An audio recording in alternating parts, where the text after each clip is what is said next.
Welcome back to the final episode of Dust to Damnation, a Daggerheart ballad. We would absolutely love it if you'd like this video, subscribe to our channel, and check that bell so you never miss an episode. Ding. And of course, while you're doing that, I'm going to read some comments from last week's episode right now. Comment number 1. Honestly, this feels like everyone is at their best. I love it so much, especially how everyone is somehow looking amazing at all times. Thank you, gracious watcher. Thank you.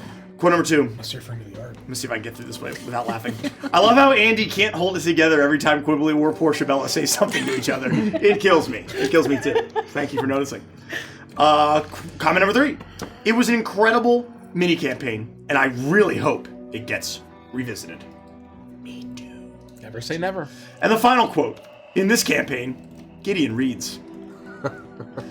So as always, be sure to leave a comment below, and maybe your comment will be chosen next time. Oh, not this time.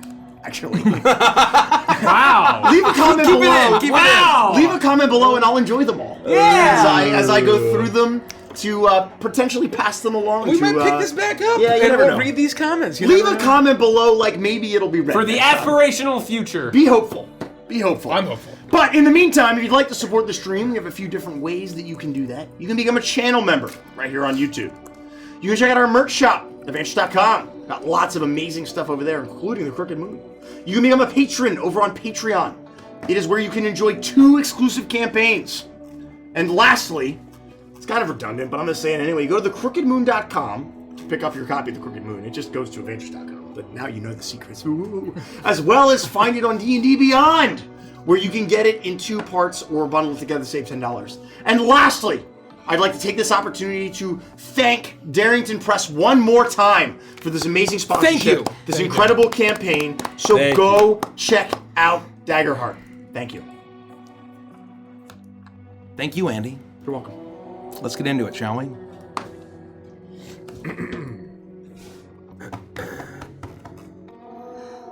Last time on Dust to Damnation, the unlikely posse of Indigo and Sons and the Goneses discovered the treachery of the Leviathan Mining and Railroad Company, and that its owner and president, Ona Kristensen, was working with grinning Jack Booth, and both were meddling with dark powers of the circles below. Discovering a strange, hellish shard, Portia Bella's latent psionic powers awakened and destroyed it, but not before learning that the new marshal, Inspector Deckard, had arranged the assassination of Deputy Emmett Tallow. They then returned to Eden, knowing that the power they were going up against was formidable, and realized that their only hope was becoming even more entrenched with, and throwing their lot in with, the unscrupulous but wily Abe Solomon, who commands a tremendous amount of respect in the town amongst its business owners and community leaders. They helped pen an editorial by the newspaperman T.L. Fenwick, which was published the next day in the Eden Weekly Trailblazer, exposing Leviathan and its president for murder and treachery. The town's rally was to protest and fight back against the company's presence in town. And it drew all of the newly appointed marshals from Leviathan away from Glitter Deep Mine, where strange construction had been underway around the clock. The group snuck into the mine at dawn, and these new paragons of Eden delved into its depths and faced a horrid crystal of smoke and brimstone, facing off against Ona Kristensen and his chief lieutenants, Inspector Deckard and Overseer Graves. A brutal battle ensued, and with Portia Bella's surging Colossus-killing power and the mercy of the Deep Mother, the heads of Leviathan were slaughtered, but it is not a true victory. The demonic spirit of grinning Jack Booth betrayed his former employer and sacrificed his soul to possess a hellish locomotive that ferried the Soul Stone out of the mine and into the Deadridge Hills. Indigo and Sons and the Goneses fled the collapsing mine as the mountain itself exploded, and an enormous flying skeletal bull straight from hell erupted from within that soared into the stormy sky as Zaragor, the Yoke of Perdition, emerged into the Drylands.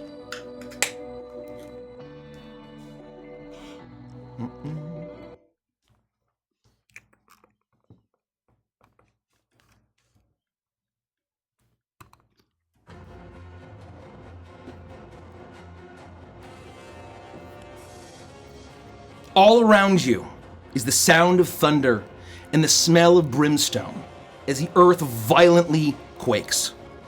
The newly born Colossus disappears into the rolling plumes of smoke and storm cloud as the hellish locomotive turns around a ridge just out of view. The pillars of judgment have been shattered, and the sharply angled geometric ruin crashes behind you, each impact sending up clouds of dust that are illuminated with shimmering hues of azure and gold. The panicked surviving miners who escaped the collapse let out cries of despair and point to the sight that is before you down the mountain, glowing in the dancing lights of orange and red. Despite having cut the head off of the Leviathan, your beloved home has not been spared its Armageddon. Eden is ablaze.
The fire spreads across the hills.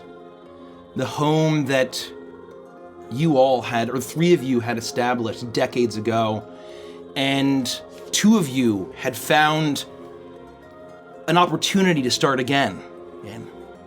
As Eden and the surrounding hills are ablaze, the hellish locomotive, possessed by the will of Grinning Jack Booth, has thundered through your town, thundered through the hills, towards Godfell Mountain, or deeper into the Drylands, for sure. And you see a handful of miners who have barely survived. They're covered in soot and dust. Some are bleeding profusely. Some look on the verge of death, as there's whimpers and cries as the earth has finished shaking violently and rumbling, for now at least, as the dust continues to rise, as you see these massive geometric shapes behind you that you'd seen hundreds of feet in the air at the top of these mountains, now a mere dozens of feet away. It's almost miraculous that you weren't crushed by some of these enormous blocks, almost as if you were protected by the providence of the Deep Mother. And it is here that you see that your home is burning. What do you all do? Do we see Zaragor on the horizon anymore? Presently. Or the storm? Oh, yeah. You see the storm now. As you see up ahead, it is a storm, but it looks like the stories you've heard of the end. Especially you, Rett. Yeah. And all of you have perhaps heard the sermons of Preacher Brand, and it unfortunately is far too close to your liking, to the warnings that he had spewed, the warnings he had said in his fire and brimstone sermons. And you see the fire and brimstone in the sky. As you see embers that have rained down, certainly having rained down on Eden as it's passed. As you had been watching this simply as you had just simply had to be running in order to escape the collapsing mountain. I have another question as well. Yeah. How good of a look did we get at this thing? Or was it like heavily obscured by the storm itself? Or did we... I'm asking because it may mechanically come into play later for me. Say that one more time, sorry. How good of a look did we get at the actual creature itself? The Colossus? Yes, or was it mostly heavily obscured? You absolutely saw Zaragor, Okay. the yoke of perdition, as it erupted. Was it birthed? Was it unleashed? You're not quite sure. Okay. As it emerged, you saw that it was skeletal, bull-like, with huge wings, just as much smoke and hellfire as it was bone. Okay, I'm only asking because mechanically it may matter later. Yeah. How far away are we from Eden? Are we like just on the outskirts? Like, You had known that Glitter Deep Mine was in the region, but Yes. it was probably a good 20, 30-minute hike up. Okay. If basically the Drylands, the main Drylands, are kind of Do you have the map? Does anyone have the printed out map? I don't It's know right above, if we. It's right above said it. Pirate Board. Oh yeah, said It's right above Pirate I Board. said it last time. there it is. oh, it was Yep. with the other materials. Here, I can hold it up. Basically, so Eden is here, and this is the god. This is the Pillars of Judgment here. Eden is down into the hills here, and then the mine is like up here. I assume we were still at the mine. I just wanted to clarify. Yeah, so it's a I probably didn't know if we skipped any time. probably 20-30 minute hike. Just a normal hiking. And we know the tracks run to Godfell.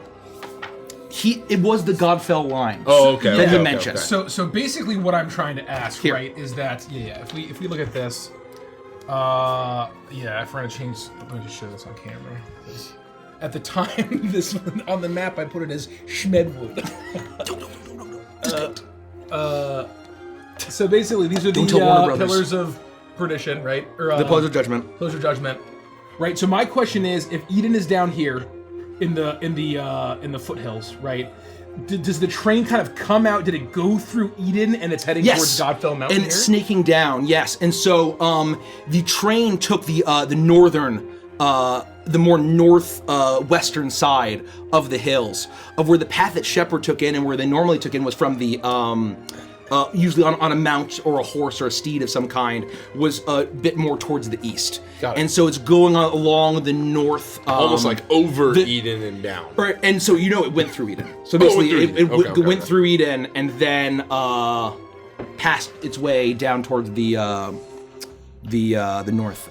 So we're like 20 west. minutes from Eden, but we had to go it's uphill. 20-30 minutes with a hike. We're Like yeah. not hustling, not like rushing. Got it. Okay, but we're like basically looking down from Yep. where we are. And we so you see have a Eden great is view, like yeah, ablaze. because you basically the elevation is to the point where you Even can though always this see is the wooded, town. there's a very Yeah. wooded hills. Yeah. We can see the clearing that the city, that the town sits in. If you've seen the beginning of Deadwood, when all the carriages are going and they can see the town in the Black Hills, Smedwood, and they see it approaching, even though they're quite still far away, with kind of the snaking path. Is there any section of Eden that looks particularly ablaze, or is it just kind of like everything's on fire? Right now, you're still far enough away where it's not like you can see Hard to the tell. Got individual it. buildings, but you see that glow and the fire, and it's not good.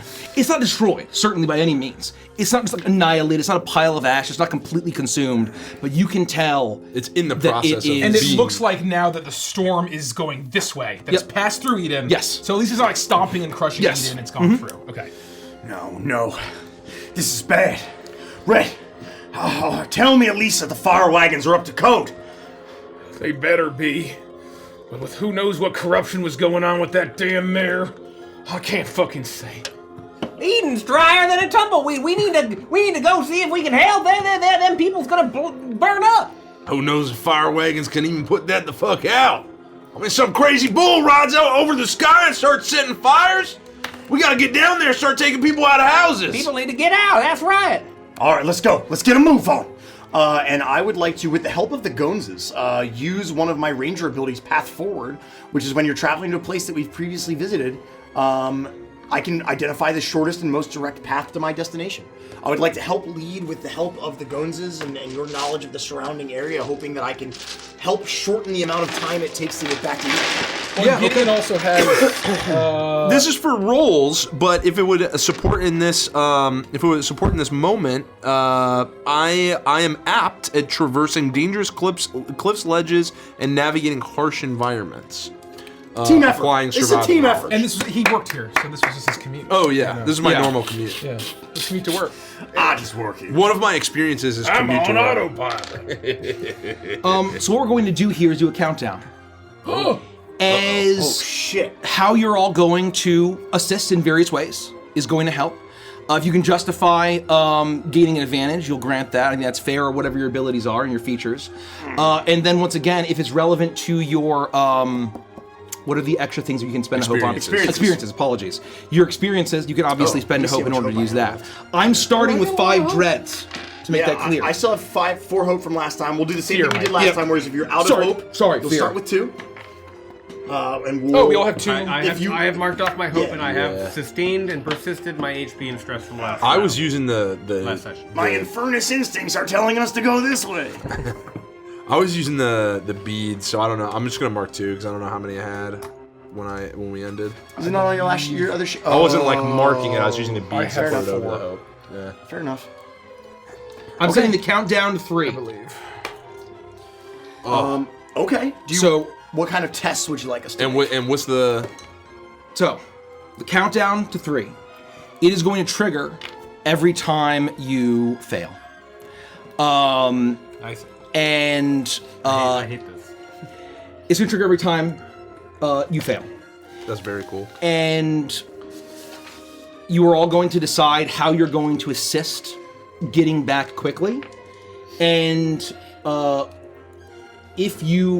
when this triggers, you worry that it may slow you down to the point where you may not be able to save as many people as you were hoping. Yeah. That makes sense. So, what I would say is describe how you're helping, and then I will say you choose the skill that you feel like makes sense to roll with that. I mean, I think I described pretty well how I'm trying to help. I would like to use this, the familiarity I have with this area, and yes, it is a subclass ability called Path Forward. And we're still in the mine, right? We're just outside. You're outside. just The outside. mine has collapsed. The mountain has crumbled. We're like at the. Yeah, in the ridges. And so I would say if you're trying to use more of your hunter vibes or your ranger vibes, I would say that'd be an instinct probably. Okay. Yeah. Great. And I just make a roll. Yep. Yeah. Do it at advantage. Thank you.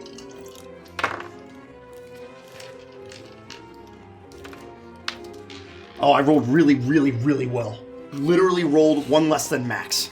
Okay. So I got a 31 with hope. Okay. Damn. Fail. I literally rolled 1 less than max. Okay. Shepard teleports. What time is it right now? Oh, it is. See you, losers. It is probably about approaching midday. Okay. And so, but you honestly wouldn't be able to. You wouldn't have guessed. Because the smoke and the clouds in the sky have darkened this valley Like a so midday much. storm. It feels like it's the middle of the night, with the only light illuminating is the glowing, almost the strange look of the dust rising, and the beautiful azure and gold behind you of the pillars of judgment, but then also the blaze that is ahead of you. Okay.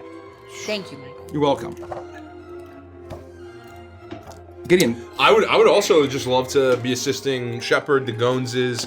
I made this walk every day for over a decade, as well as if this is any sort of like harsh environment, difficult terrain. Yep. I'll use my Ridgeborn ability Steady to navigate the lands with my survival knowledge at advantage. Okay. Roll an instinct at advantage, which means adding a d6 for the players.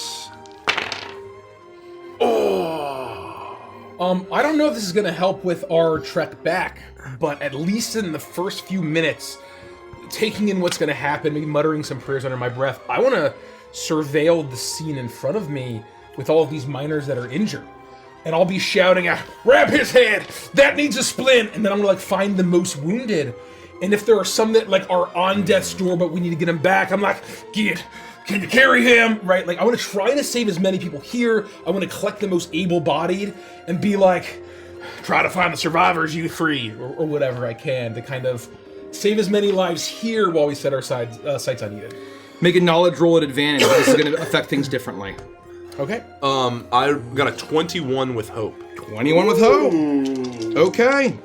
The countdown die remains at 3. The boys back at it again. Mr. and Mrs. Gones. I will, because of how dark it is and where I came from, deep within the earth, I would like to use my instinct and my underborn ability, which gives me advantage when I'm in areas with low light or heavy shadow, to hide, investigate, or perceive details within that area. I would like to look for things like rock slides or things that maybe Gideon wouldn't notice because they've appeared in the destruction that's happened, so that we can avoid them and go around them, and look for anything that seems off so that I can help Shepard get us there more quickly. Okay. Roll at advantage and instinct. Action roll, please.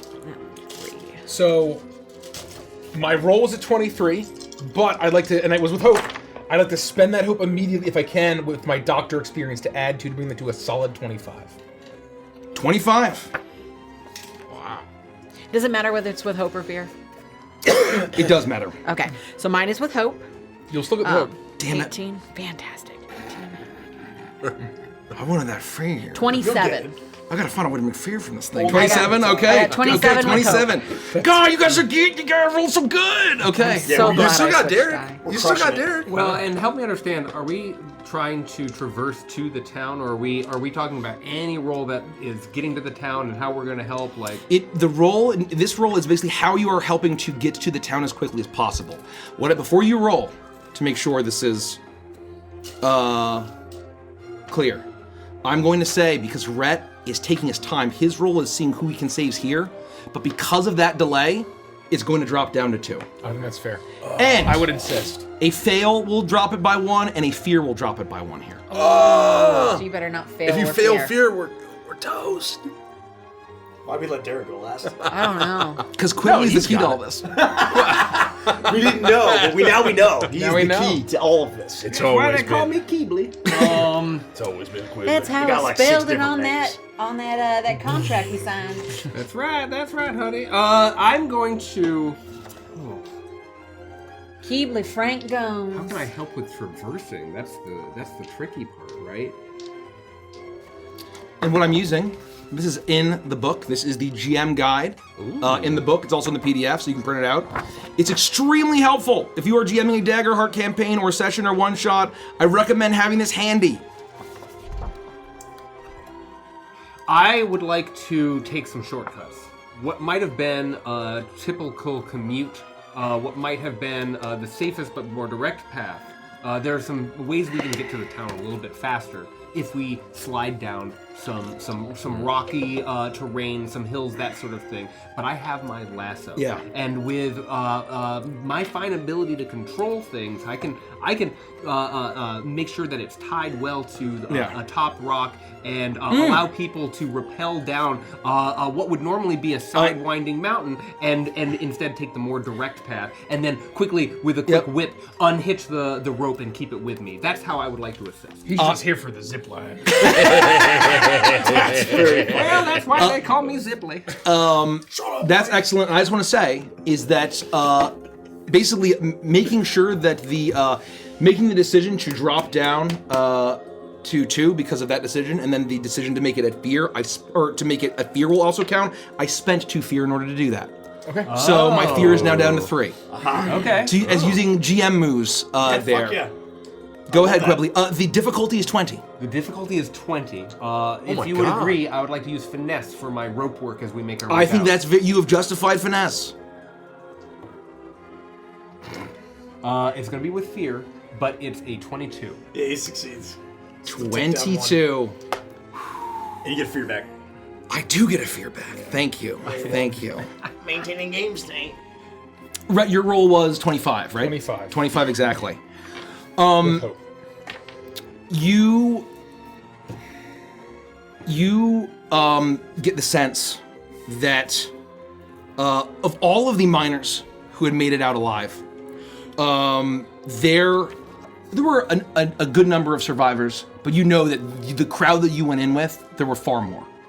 And so the casualties was not light, but there are some that were very, very, very, very wounded.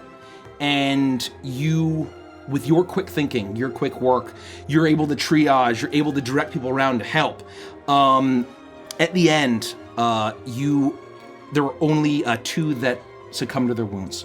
Ooh, one had basically lost their entire arm as a piece of sheer metal had just come off, and he barely survived and stumbled out. And then another took just an egregious blow to the back from a rock as it was collapsing. And those were the 2.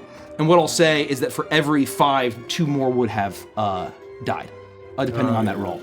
So just put that out there. As you are able to save all but 2. If you had rolled a 30, I don't know if that's even possible, there would have been 0 casualties. I could have, but I didn't. So yeah, that's fine. That's fine. Yep.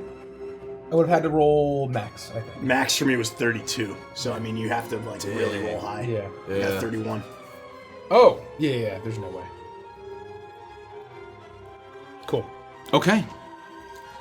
You rush through the Dead Ridge Hills, and with Portia's, despite how dark it is, and actually even more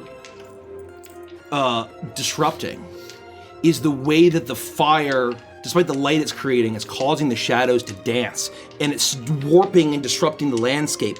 Portia is able to use her knowledge in low-lit, flickering caverns in order to help guide you. As Gideon uses his knowledge of this place, he's been coming here for years. Shep as a ranger and a tracker, and Quibly, areas where you are able to fully shortcut what may have been several minutes. And just rappel down as opposed to going around the way. 10 minutes down that hill. And Rett is just keeping up with the miner. And you wait for me. As you are trundling behind, telling the miners that basically to stay away from town, stay here, and perhaps wait for help, or do what they can to survive. I would encourage them to set up almost a camp to try to search and rescue to see if there's anyone that's buried that maybe can be helped, but that I need to be in Eden. Okay. You all finally pass around that last ridge as you hear panicked shouting, the thundering of hooves and footpads of other creatures, as you see that horrid railway, that horrid railroad that cuts straight through the town. That platform at the train station of Eden has completely turned to cinders. As you see that this wooden building, there's a good amount of stone, given that it has been decades, but it is still a heavy use of wood in its construction, as some buildings are entirely just hollowed out already at this point, and others, the fire is raging. Some haven't been touched yet, but the fire is spreading as people are running around in chaos. The smoke is starting to, although it's rising up quickly as the wind whips through from the thundering hooves of Zaragor still lingering. It looks incredibly dangerous. As you arrive at the main thoroughfare, what do you all do here? I think the first thing that I would look for not only is just to survey what's happening, are there signs of any clashing that may have happened between the Leviathan men and Abe's men? I think we would probably beeline for the Widow's Garnet, right? Probably, but I want to see if there's obvious signs of struggle, or if they kind of kept the peace while we were gone. Unless we split up. Where was Hank? Considering was Hank at the Widow's Garnet? No. He was super secure. I put him back at the shop, lockdown, and he's locked down, and so he's nice and safe, hopefully. But I think as we go, I think we would split up, guys. I mean, I know this is a tabletop role-playing session, but I need to go check on the shop. I need to make sure Hank's okay. I hate to say it, but I gotta go find Solomon. Well, I think I gotta make sure Ren gets out of the cages. Yes, sweetie. Don't say it. We gotta just hustle people out of town. Well, if we're gonna die, Yeah. I'm sure we could what? Die with your boots on. That's right. Get to work helping people. That's right. You don't ever take your boots off. It's gonna take you what? Road trip. 2 minutes, and then it'll take you what? 2 minutes, and then we can head over. We should check on that newspaper guy. He helped us. We can't just leave him. All right, we'll go find Sporsky and we'll No, take not the. that guy. That's the male guy. I'm talking about that girl. Fenwick. And someone check the schoolhouse, please. Oh yeah. Yeah, we can do those things. We'll check that out. Right this way through this alley. No, here. I'm Through serious. this alley You right two there. split up too. I insist. No. Will you escort me through this alley and then we can split up? All right. I'll see Oh you God, there. they're fucking. We're gonna run into the dark This alley alley. doesn't lead anywhere. Hey, I'm coming. We all split up on Yeah. our separate ways. We do our scenes. We come back out in the middle of the street with everything on fire. They're like rolling in the middle of the Oh street. my God. That's very funny. Get a room. It's like a music video. S'mores are And so, please. just to let you give you some key features in town: the Widow's Garnet Saloon and Theater. You obviously know Golden Memory Hotel.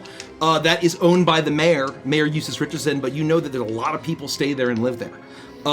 You know that there's Indigo Emporium of Remedies and Curiosities. So we know Shep's going to the Widow's Garnet. Yep. Rett is going to Indigo Emporium I will of head to the Remedies. hotel if it's immediately apparent that the shop is okay. Okay. I'll go to the hotel. The Ace and 8 Gambling Hall. A not quite Aces as and Eights gambling hall, right? Ace and 8 Oh, Gambling Ace and Hall. 8, got it. The Ace and 8 Gambling Hall. That is the main gambling area. Deadridge Hills and Provisions. You know that's the general store. First Eden Bank is the bank that Rett helped found with his sizable donation from his sale of his shares of Glitter Deep Mine back to Edwin Fezziwig. Hallowed Name Chapel is where some of the faithful would worship of the new gods with Reverend Brand. The Drylands Microgrim Company office, Old Cat Schoolhouse, and then the Eden Weekly Trailblazer, Well, which is the newspaper. After what Quibly and I are about to do, we should probably also head to the church.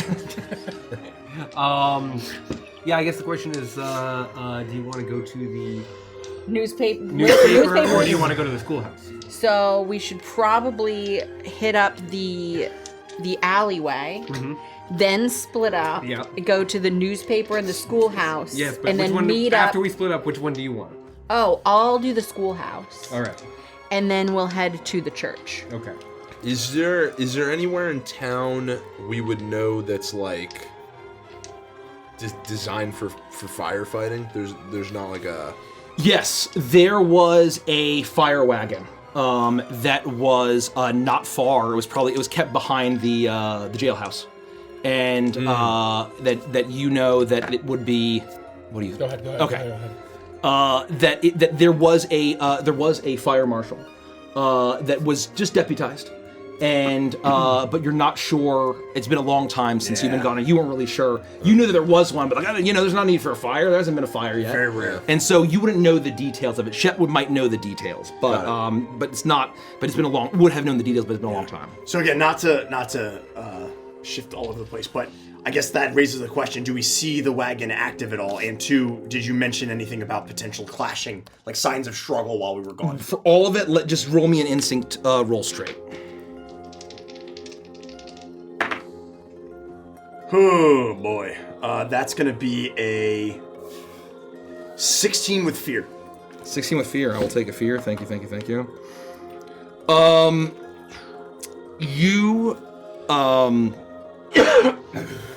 You look and you see that there are a good number of these new marshals.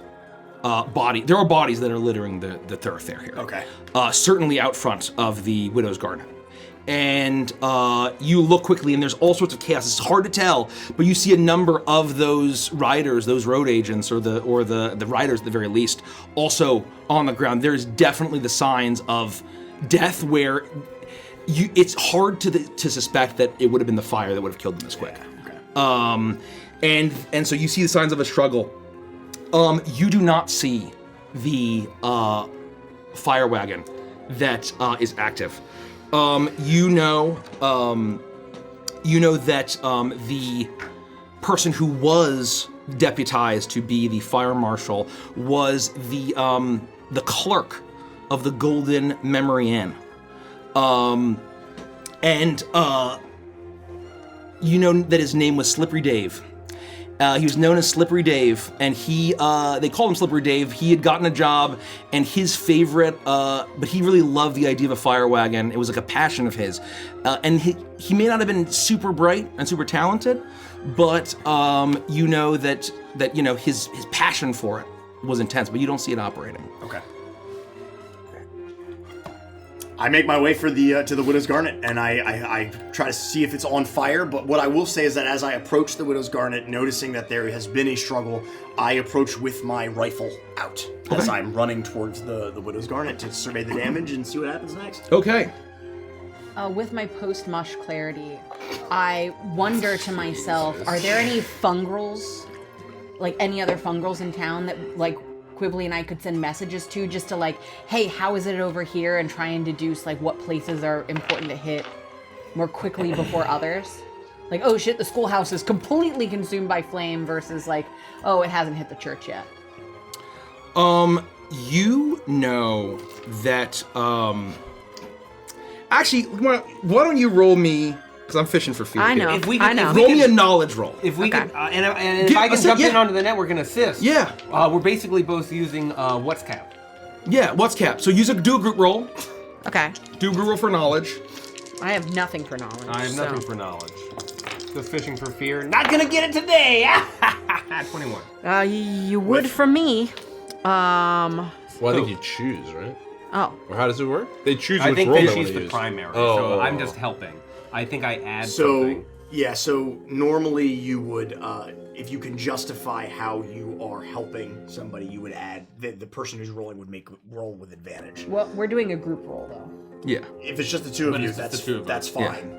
It's whatever I'm- Mike wants to do. So then how do we do I'm a also group roll? tapping my fungal network. I rolled a 9 and a 12, so I have hope. I'll say that'll give you an advantage and a plus So you one. get Yeah, it. generally a group rolls 3 or more, I would say, but Yeah. like whatever. We'll just do that. one is Just give it. fine. Yeah. Say why don't you give her advantage, and you add plus one. We'll say. Okay, thank you. Thank you. Yeah.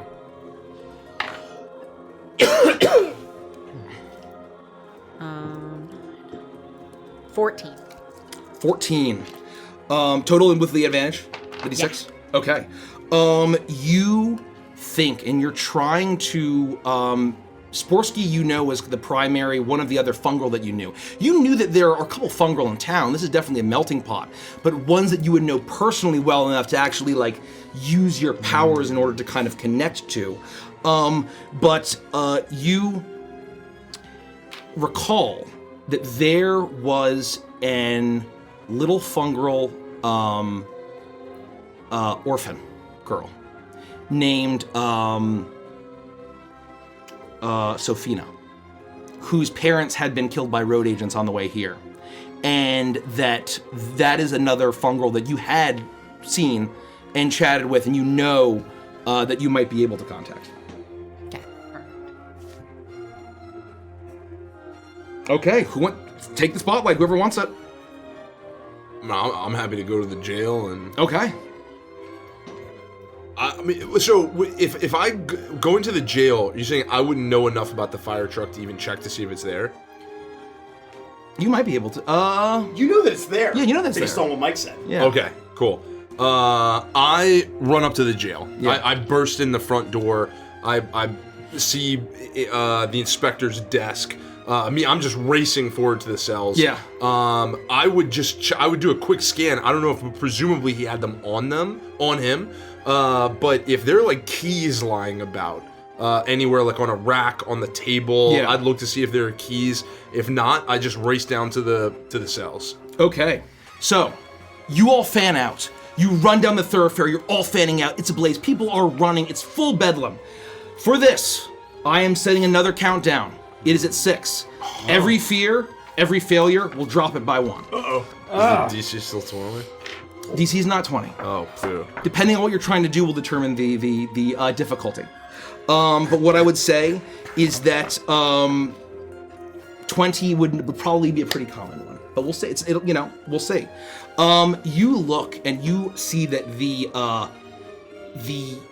jailhouse has a good amount of smoke billowing out of it as the flame is licking up the side of it. There's this glow, and you remember the glowing hellish eyes of Inspector Deckard as you run into this room, and where it had been locked, it seems as if these inspectors and marshals had you arrive and you look as if you see that there's 2 corpses in the doorway, as very clearly with bullet holes in their back, and you turn them over, or you very clearly they have the bowler caps and the suits of the marshals of Leviathan men were seemingly as if they had run back to the jailhouse in order to escape perhaps a losing battle with Solomon's with the protest, and had been trying to find shelter here and were not able to, so the door is creaked open. But you go in and there's all sorts of smoke. I need you to make an instinct roll. And I'm gonna say, because of the smoke, you need to make a disadvantage. Okay. That still just add a d6, but I subtract, correct? Nice. 9 with fear. Less nice. It goes down 2. I'll take, seeing how smoky it is, I'll take 2 bandanas off my person and tie one around my face and have the other ready to go for Ren. Okay. I'll say that you do that. We're now at 4 for the countdown. Yeah. As you rush in, you hear the sound of coughing. As you are relieved to hear that, as you through the jail, the cell now, the room is filled with smoke. You aren't able to find any keys though. You find no keys. As you look around, as you hear coughing, and then your voice, and then there's a pause. Well, by the old guns in the fucking new, I'm gonna fucking die, and I'm gonna die along with the ugliest son of a bitch I ever did fucking meet. What did I do to deserve this? All that alcohol in your breath and you're still not on fire? I'm coming! Well, I don't know. There's a lot of dead fellers out there, I think they were there's some sort of fucking commotion. I don't know if I think the town might be on fucking fire. Yeah, no shit, Ren, shut the fuck up! Tell you that? So much smoke in here, you're burning all the oxygen!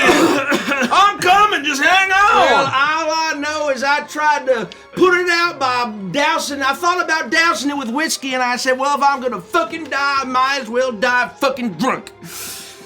I race up to the bars, and if I see I didn't see any keys, I'll take my rock breaker, and I'll just, as hard as I can, as whatever it takes, and I'm gonna stick, not low to the ground, but I'm pretty big and tall, so I'm even gonna, I'll slide to my knees and lean forward a little bit, maybe with 1 foot on the ground. I'm trying to stay beneath the level of smoke as I can. Yeah. And I'll swing as hard as I can at the gates, or if I see any kind of, I don't know if I know any weak points, but I'll just swing as hard as I possibly can at the gates. Yeah. As long as it takes to break through and break her out. Crowbar it open too with the pin. Yeah. Get the Or pick in kind there. of, who the hell knows? I have 6 fear. I just wanted to clarify that when I got that fear from your roll. Okay. I have 6 fear. I would say make a strength roll. Just straight. Oh. You know, it's not a disadvantage. I don't know how strong is he? Is he very strong? Nah, I don't think so. Oh no. And I add my strength. Yeah. So with fear, what is a 16? Goes down to 3. Pretty good.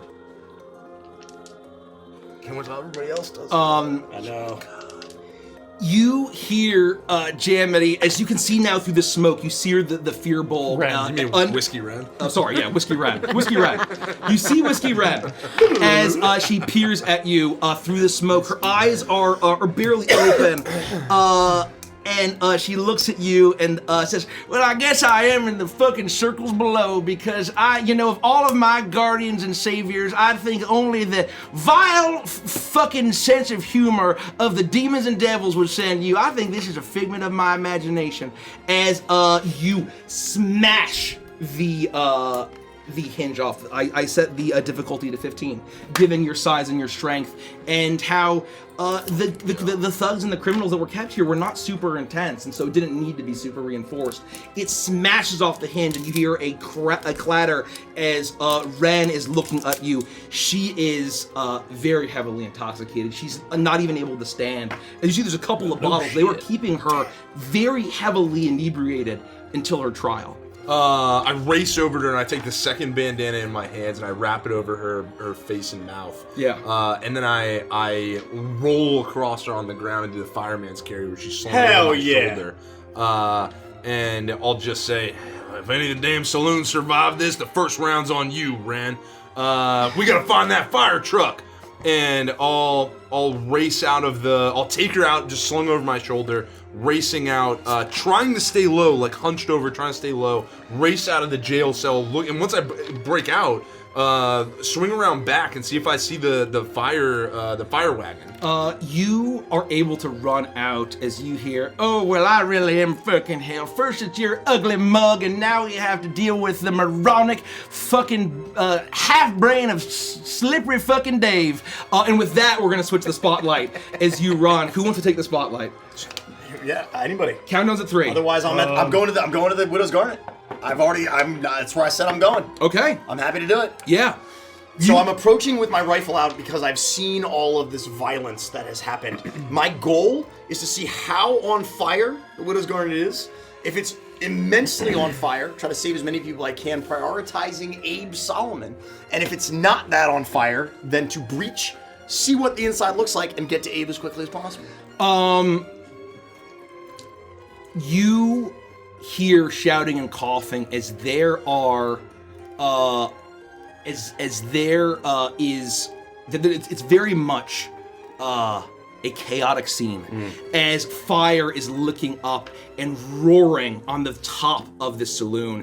As you see a figure in the smoke on the balcony, as Abe is on the balcony, as his office is completely ablaze, as he's standing in the corner coughing into a handkerchief.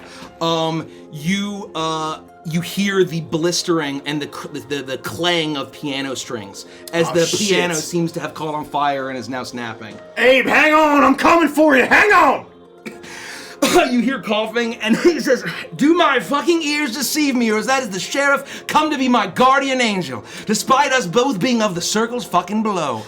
And I he is attempt to coughing. kick the front door in and just see and survey what it looks like inside. Okay. If I don't think I'm going to have to defend myself, then I would put the rifle away and beeline it for Abe. I see that's very obvious. And so what I'll say is that I would need you to make an agility test at this point. As it is burning much more a light than you expected as beams are falling and the fire is licking up.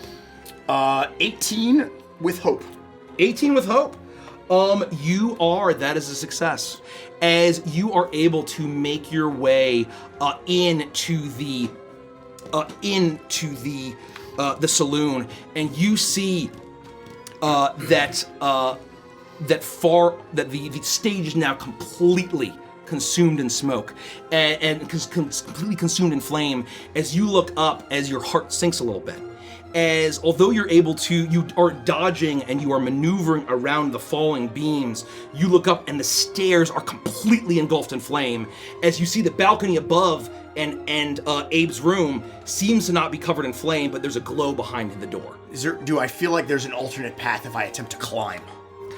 I think that there are a good number of bestial heads from hunting and strange decorations that you might be able to try to, it'll be difficult, but you might be able to try to climb your way up. I absolutely attempt to start climbing. Okay, make another agility, make a agility. Okay. Agility roll for me. Okay, I'm absolutely just crushing it. That is going to be a 21 with hope. 21 with hope. Okay. You see you see the stairs completely cave in with the smoke, with the fire, as you are able to grab onto a moose head, and then you leap up to a slain basilisk head, and you there's a pair of rifles that are also nailed onto the wall, and you're so grateful that Abe believed that having a bunch of just knickknacks and shit all over the place made the hooples feel homey and felt like spending money on whiskey, as you are able to land onto the balcony, as the door now ahead of you, it's glowing, and you see that the handle is very, very hot. It's ember hot. I am sweating profusely at this point because I still have my overcoat on. So I take my overcoat off and kind of like put it over my shoulder to just like run at the door and try to bash the door down with my shoulder. Okay, I will say that basically for this, it's going to be bashing through, running through the flames, and trying to get to the balcony. Yeah, yep. I don't know what's on the other side. I know it's not good. So I'm just trying to get to the balcony. And so I need one more roll from you. Let's make it strength. Okay. I got a +1 to strength. Come on. Oh man! I'm just rolling like hot fire. I got a 22 with hope. Okay, Derek, damn. Okay. Absurd. The countdown die is still at 3. As you burst through and you burst through, and as you look, it almost is like poetry. As you see that, you know that the door is on the opposite end of the doorway to the double door to the balcony that's outside. As you, a horned infernus, and Abe, a horned infernus, look at each other across this room that's filled with hellfire, and he looks at you, and you see that he's holding a cup of tea, perhaps his last cup of tea, as he's just sitting there, his handkerchief over his mouth, and he says, "It's like a fucking poet wrote it, isn't it, Sheriff?" As you burst through and are able to get to him on the balcony. As you go through, though, I need you to make one more. Uh-oh. My luck may run out here. You know what? I'm gonna keep that as part of the roll. But in order to go through, I'm gonna say you need to mark a stress. Done. That would, just making sure from last time, that is my last stress, actually. So I am at max stress now, just for your knowledge. And I'll say, Abe, I'm not gonna let you die today, you old bastard, come on! And as I get to him, I'm gonna give him my overcoat to try to give him some protection, as we are gonna try to make our way out. You run through as you arrive to him, and he's holding his cup of tea, and you see his cup of tea, and he downs the last bit, and he says, "Well, Sheriff, I'd offer you a cup of tea, but I'm afraid I drank the rest of it. You know I love that jaw-jeeling shit." Yeah, and I told you I'd save you a seat next to me in the circles below. Let's get out of here! We might be there yet, Sheriff. This may be the end. I did the best I could. But we will die men of Eden, won't we? We're not gonna die. Just stay close to me, all right? The youthful fucking optimism of a law enforcement agent. I never thought I would be here. Fine, let's fucking go. As, how are you going to shepherd him? He takes his coat very gratefully. Yeah, I mean, part of me thinks, I don't think we can go over the balcony. You have the option to try to help him over the balcony. You know he's not dexterous. He's an older, he's approaching, he's younger than Rett, but he's not, he's still... Do I feel like the jump from the balcony is bigger than the jump from the, like, burning staircase? It's the same. Shit. I give him my coat and I say, all right, hang on, Abe, we're going over the balcony, all right? And I try to survey what's in the street to see if there's anything that potentially, like, soft to land in, whether it is a pile of hay that's not on fire or some sort of water basin that horses drink out of, right? Instinct roll disadvantage here. If you roll poorly, it's just a mound of horse manure. Yeah, well, better than death, right? You said instinct? Instinct. Your Ezio Auditore. That's right. Oh boy, my luck has finally run dry. I got an 18. No, I lied. I actually got a 19, 20, 21 minus 4 is 17. With? Fear. You do get the fear. It goes down to 2. No! I gain a fear. I'm trying, guys. I'm trying so hard. As you,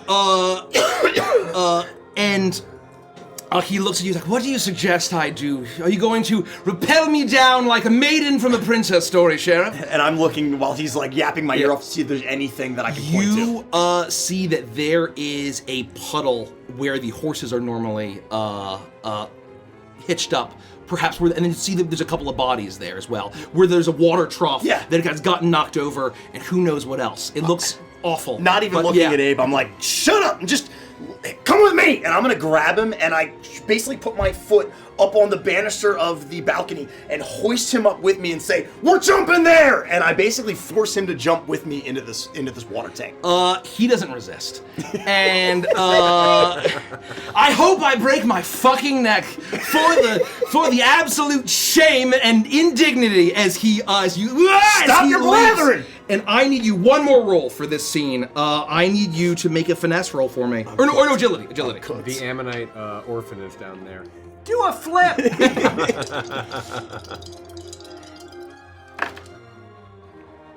You know, sometimes you just get lucky. 19, 20, 21 with hope. 21 with hope. Okay. I'm not going to roll good for the rest of the night. Okay. That's I'm fine. absolutely fucked. That's fine. You I'll take it. feel as you grab onto Abe and you're able to take the impact in the shoulder. You are covered in water and mud and who knows what else. And if it's another stress, as, I'll take it splashes you as you you hit the ground as the smoke is billowing, and you hear this loud creaking groan as the flame has completely consumed the balcony, the external balcony, as it kind of crumbles off.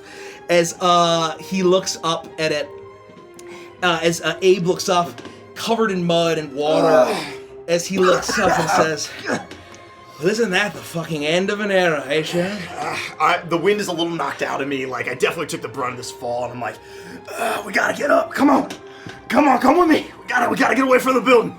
I suppose that's what I get for standing up against big business. Small business owners like us have the system rigged against us. I was talking about this with your father not too long ago as you're kind of hobbling over. And with that, we'll move over to the scene. Gonzes, it's over to you. If we take the spotlight, there's a chance that the countdown will go down to 0 and Hank will be in trouble. Do you want to have the spotlight? I'm not. So what you're saying? We could very easily justify that we're busy for a minute if you wanted to. No, if you want to so go save allow Hank. me to not be clear. Allow me for apologies for not being clear. This die is for people for the scenes that you're not going to. And so, for this die, and so it's not like you're going to try to save someone, and if it takes down, that person is a problem. Okay. The die is for people that you may not be actively trying to seek right now. I'm happy to go, unless We're you two want to busy. go. We're a little It's busy. up to you. It's up to you. I thought it was only going to take a couple of minutes, but the world is ending. All right. Okay. So I say a prayer under my breath, as praying that they split up. Yeah. That they just go right to the things. Your prayers are on Before you do that, where are you just going towards? Just we so ran into the closest darkest nearest alley. Oh yeah, it's especially dark with the smoke, and there's plenty of alleys. This is literally a scene out of Hot Rod. Yeah. With the riot that's happening, and You're the Voices playing, and they're You hear getting people on in the screaming. alley. Shane is there. Yeah, but it is! It all goes full circle! You're why this is taking so long. You hear you're in the alley, and you hear, oh, the town's on fire! Hell has come to Eden! Oh, excuse me! And you hear awkward footsteps around. Hell has come to Eden! Doom and damnation! Don't move, maybe you won't notice us. As you make your way, from my pants. as you hear you hear the voice, and you say, wait a minute! You hear Davy's voice. And he says, I think the boss is gonna die! Davey, we're trying to fuck. Oh, excuse me. I don't even know what that was. Get the fuck out of town! Get the hell out of this alley! No more fucking piano playing! Yippee! He clicks his ankles together. It's the same person. You realize now that was Davey, the guy on the barrel that greeted you at Eden, was actually Davey, the backup piano player. Oh. As the scene then transitions over And to you. Barber. Oh, and Barber. Yeah. And if I missed this while I was doing some stuff, so what is the situation with the fire wagon? Where would it be kept? Would I know? Or can I Yeah, I would improvise say that? that Slippery Dave, that there's a contention between Davey and Slippery Dave, as there being only the town's not big enough for two Daves, and you know that it had to be kept away from the widow's garnet and behind the jailhouse. Oh, it's behind the jailhouse. Yeah. Okay. So I wouldn't go for that. I would I want to rush to the shop and make sure it's not on fire, and run inside and just take a look around and just make sure that we weren't robbed and all the chaos. I want to check on Hank, and I want to see how everything is first. You see now that the shop has caught blaze. It's not as bad as the main thoroughfare of town because your shop is kind of off down one of the streets. The thoroughfare, because that of the railroad went kind of right alongside of it, has gotten the brunt of it. But there is a blaze up ahead, or there's flame that's licking up the side of it. How do you approach? I would love to get into the home portion of the shop and get to like my workshop where I like invent stuff and that's not ready for sale in the shop itself. So I think I can get there and let's go through parts that aren't on fire. Okay. I need you to see, I need you to make an agility roll. Let's see how fast you can get there. I had to be agility, didn't Yeah, I? it did. Yeah.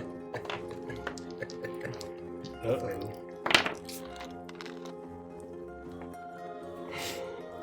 8 with fear. Been there. That goes down 2. Oh! So that countdown activates. I'm marking a 1. Another countdown die starts at 6. Oh. You see now, as you, hopefully by the time you get there, the front door now, there's fire that's looking around the front of the building. As you see the sign start to blaze up, the Emporium, the words Emporium are starting to crackle as the paint is crackling in, as the door now is starting to get covered in flame, and you hear kind of some snapping and buckling. I will just rush inside. I will jump through the flames if I have to. Okay. I will go through whatever side entrance or back entrance I have, or if I go through the shop entrance, I would just sort of try to run through. Okay, I need you to make an instinct roll to see if you can kind of navigate through. Just fishing through. It's a crit. Nice. Woo! So I gain a hope for that, right? And you clear stress. And I clear stress. And like heal HP, right? Or just stress. clear stress? Clear the stress. Okay. So I am down to... crits. Okay. Got it. You pray, you fear for the worst. I do. Hank! As you yell Let for me hear you, Hank. buddy, Hank! As you, your workshop's upstairs, right? Yes. Okay. You... Like how I'm imagining is that there's kind of like, it's like a big house, and like the front half of the first floor of the building is the shop. The back half is like the main floor of our house, and then upstairs it's all like bedrooms and stuff. For us and them. You don't hear Hank, and the door is starting to get kind of caught on with fire. But then you notice that the wood is kind of darkening of this external as the fire actually starts to kind of get pushed back a little bit from the front door, as it's almost like the wood is starting to get like waterlogged. As you're able to open the door, as you open the door to the shop, and you see that there is water spraying from the roof of this place. As you hear, as you look, that your shop is actually surprisingly cool, and the smoke is a little dim. As you look around and you realize, wait a minute, there's not automatics sprinklers. That someone must have pressed the button in your workshop. Hey, you did it! Good boy! You hear from your workshop upstairs as you're able to rush up, and you see in the workshop that Hank is right by kind of the controls or whatever, and then the emergency switches that you have for him that are at dog level are there, and he has his foot on the button that activates the mechanical system that has the large water tanks above, knowing that this is always a risk. As you're getting wet, as it's starting to spritz, as this place is with that crit that seems to be drenched, but it's not in risk of destroying and going up in flame. I say, I'll lean down. Good job, buddy. I'm so glad you're okay. Just for that, I'm gonna give you a diggy bone. And I pull out a bone that like pressed into it, and it says like for a miner's best friend. And I feed him a treat. Unbelievable. And That's cute. I stay right there. I want to run into my workshop where I do all my inventing, and I have all sorts of like half-finished, mostly finished, just started projects, and I'm gonna like go through stuff I'm cluttering, and on the wall you will see this device that looks like a harness with a large tank on its back connected to a hose. Yeah. And almost like a large kind of, almost like water cannon. Yeah. And I pull off and I equip the firefighting liquid overflow outlet device. Or flood for short. Like from Super Mario Sunshine. And right next That's to it, extremely based. right next to it is a smaller version that looks like it would fit a dog perfectly. And I equip Hank with one because I need all the help I can get. He And- eats it up and he goes, And he's howling in happiness that you're back. I will connect both to the large water tanks that I keep and just make sure that both tanks are filled. And I'll say, look, buddy, I know that we're both getting up there in years, but Eden needs our help. You ready? All right, let's go. So I'll pick him up, and I will get down to the shop, and I will test this thing out for the first time for real, and we will both try to firefight around the shop and put out the fire. Why don't you make a... Is knowledge your like Tinker's vibe? What's the vibe here? Finesse is it literally says Tinker right Oh, here. Yeah. let's do finesse. At advantage because Hank is helping you. Or knowledge. They're both equal. Oh, actually, no. No knowledge, definitely knowledge. Oh, knowledge. I was gonna say, yeah, knowledge. by a wide margin. Yeah, I was gonna say. Well, if I was actively tinkering, it could Got be a it. But I would finesse say thing. how well your Yes. FLOOD works. How well it was designed. Yeah. Oh, I rolled. Sorry. That is a 21 with hope.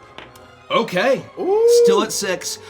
You succeed as with you and Hank, you're able to work, and he's using the bite pulley system or the bite system, and he's aiming along with you as you realize now that the fire is getting pushed back as the Emporium is perhaps one of the least damaged buildings. A good number of homes that have been erected have not yet caught fire. But it is spreading, and you are able to, you seemingly believe that the Emporium is out of danger. I will rush out of the store, and how close is my shop to the hardware store? You're saying it's probably across the thoroughfare and down another alley. Okay. Because knowing that this is a big, like that town's really on fire. So I think the next place I would go is to the hardware store. Do we know the shopkeeper's name, or can I improvise that? The shopkeeper is my good friend John Astor, who is one of the founders of the town. Goes way back. He got his start. He was a relatively young man, but had an entrepreneurial vibe. And got his start in lumber. Given the amount of trees in this area, that there'd be a decent That's exactly what lumber happened, industry. And I think that he wanted a simpler life, and he wanted to start a family, so he sold the lumber company, and or maybe he still runs it, but he's more involved with the general store, wanted a simple vibe. So I think we kind of have a kindred spirit in that way. So I would want to go make sure that John is okay and his family's okay, and basically try to help him get whatever, at least, and just let him know, hey, we need all the buckets we can, right? Yeah. And start basically get him to hand out all of the various hardware that can be used to kind of empower the townsfolk to help put out the fire. What species is John Astor? Oh, shit. Katari. Katari works okay. What are the other options? Here, I was going to try to flip to it here. Right here. Yeah, let's You think about that? Well, the Gonzes. Yeah, let's Those look. are the D's. You Canoodle. feel like you can walk forth with thoughts unencumbered. I finish using all three of my experiences, grinning memories, show 'em a good time, and sticky fingers. And You sick fuck. I run. I am because of the time you took. I am spending a fear to drop the die down to 5, which I believe is fair. That's totally yeah. reasonable. I believe that's. Fair, I'm I just would, upset about it. I would say that's very fair. I give my wife a kiss on the cheek. I'll see you at the church in in an hour. And if you don't see me by then well, pray for me. Then also a kiss on the face.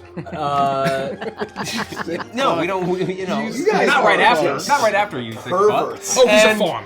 100%. Oh, he's yeah. a fawn. He's a fawn. Okay. John Astor's a fawn. Got it. Okay.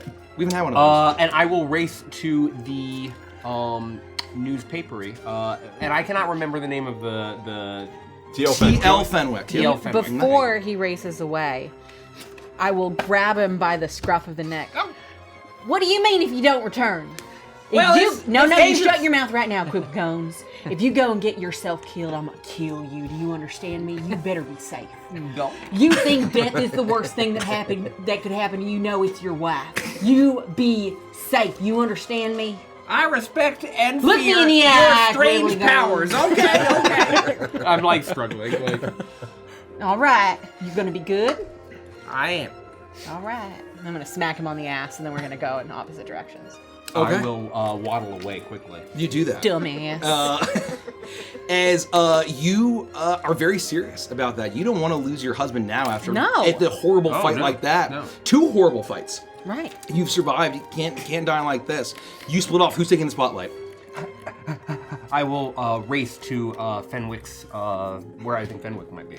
Yeah. You're able to go to the Eden, the weekly Eden Trailblazer. You're able to go to that office as the fire now at this point is definitely, a lot of these buildings are right off the thoroughfare, as there's a good amount of fire that is on this building, as you see that there's smoke billowing out of one of the broken windows. And you see now that the windows are smashed. The door seems to be already splintered as you approach this building. And there seems to be signs of a struggle here, perhaps unrelated to the fire. As I race forward, if I see anyone on the route, just like with Davey, I'm telling them, get the fuck out of town! Make sure that you take care of yourself! Don't stay! Just run! And when I reach this site, I'm gonna yell out, Fenwick! Hey, Fenwick, are you all right? Make an instinct check. Actually, make a presence for me. Now, come on, Fenwick, come on! Oh, I'm gonna get, what variety? Presence. Presence, thank you. I'll put down my little beans here. That's going to be, with very much hope, 14. 14. You hear nothing. And I'm going to mark this down for. Damn it all to hell! I'm gonna pull out my to 4. own Down to 4. bandana, and I'm gonna wrap it around my nose, and I'm going to, does it look like it would be easier to, does the door look hot, or does it look like it would be easier to go in through one of the windows? Like, I'm gonna try to go inside of this burning building. The door has already been smashed in, and as you approach, you see now the whole place is in a blaze, but in the back where there were still stacks of the newspaper that were getting ready to be distributed by writers to go out into the Drylands and go to other towns, has completely ignited, and that is raging towards the back, and the warehouse is, fortunately, is in the back room of this place, where the main chamber of this office has a lot of the presses and all of that. And as you enter, the presses seems to have been completely smashed apart, splintered, as if it had been crushed by hammers and other blunt instruments. Damn it. As you know that the living quarters of Fenwick is up the stairs above this room. But the fire is starting to spread from the warehouse, the paper warehouse, into... I get a sense that Fenwick may not be in here, that there may have been some earlier struggle, and that even though his quarters would be in there, I'd be risking myself. I'm thinking about Portia Bella's words and not risking myself. I take a moment. Fenwick, listen to me! Come on down if you're up there! And I look as I'm yelling out for him. Do I see signs that he may have been pulled out, or that everyone may have left the building? I'm looking for tracks or something that could explain that Fenwick might not be in the building. Make an instinct roll for me. Just straight. 6 with hope. You can always use twists. If you want to use them. It's up to We you. have 10 of them. We only have 10. It's not worth it. Okay. Fenwick's not gonna kill his Colossus. I drop it down to 3. I mean, everything's on fire. It must be What's he impossible. gonna do? Write about it? It's hard to tell. You won't be able to know for sure unless you try to go to his quarters. Shit! I'm going to race up there and see if I can save the life of this young man. You know that he's probably about your age or older. As I'm good. He seemed, I don't know, he seemed innocent somehow. there's Definitely innocent. definitely an innocence. Spirit. As you make your way up and Doesn't have through the the stress of smoke, you marriage. see now that his door has been smashed in. as you see that there are 2 forms through the smoke slumped over. As there is a well-dressed in a bowler cap, you see a gray Qatari slumped forward onto the ground in a pool of blood, and you see unmistakably the turtley shape of T.L. Fenwick. As he is on the ground, his face is bloody and bruised, and clutched in his hand seems to be a tiny little pistol that's like this big. Oh, wow. Does it look like the Qatari may have... I race up. Does it look like the Qatari got shot by this small pistol? I would say, as you look around, it seems it's especially for a criminal like you, that seems to be obvious. He defended himself. I smirk, and then I run over and I try to rouse Fenwick. Fenwick, come on, buddy! You gotta wake up for me. You gotta wake up. I would say that you push him and you rally him, and you're worried that he was killed. But then he gurgles and groans and says, "Am I alive?" You're still alive, buddy, but the building's on fire. This whole place is gonna go up in another minute. We need to move. I thought I died a martyr. Is this hell or heaven? It's just the heavens mortal realm, above all or right? the This is circles the below. This is not the time to wax poetic, all right? Oh dear, they smashed my printing press. You shot him. You Speech shot him dead. silenced again by those with authority they shouldn't have. Oh dear, We can worry about all that later. That's not important. They didn't set the fire. The whole town's on fire. I've been beaten, Mr. Gones. You don't understand. Beaten terribly, Mr. Gones. Armageddon is here. Armageddon is here, Fenwick. We gotta get out of here. I'm in the circles below. I have committed a cardinal sin of murder. I killed the man I didn't want to. I pleaded with him. I begged him, and then I shot him, and I believe he's dead. Is he dead, Mr. Gones? I pull out my knife. Fenwick, now you listen to me. This place is gonna burn up, and you're gonna burn up with it unless you come with me right now. Make a presence roll for me at advantage. Fenwick doesn't know much, but he knew the most important rule. Stay strapped or get class. God damn it, Terrence Lawrence Fenwick. That's going to be a 20, but with fear. You manage to rally him.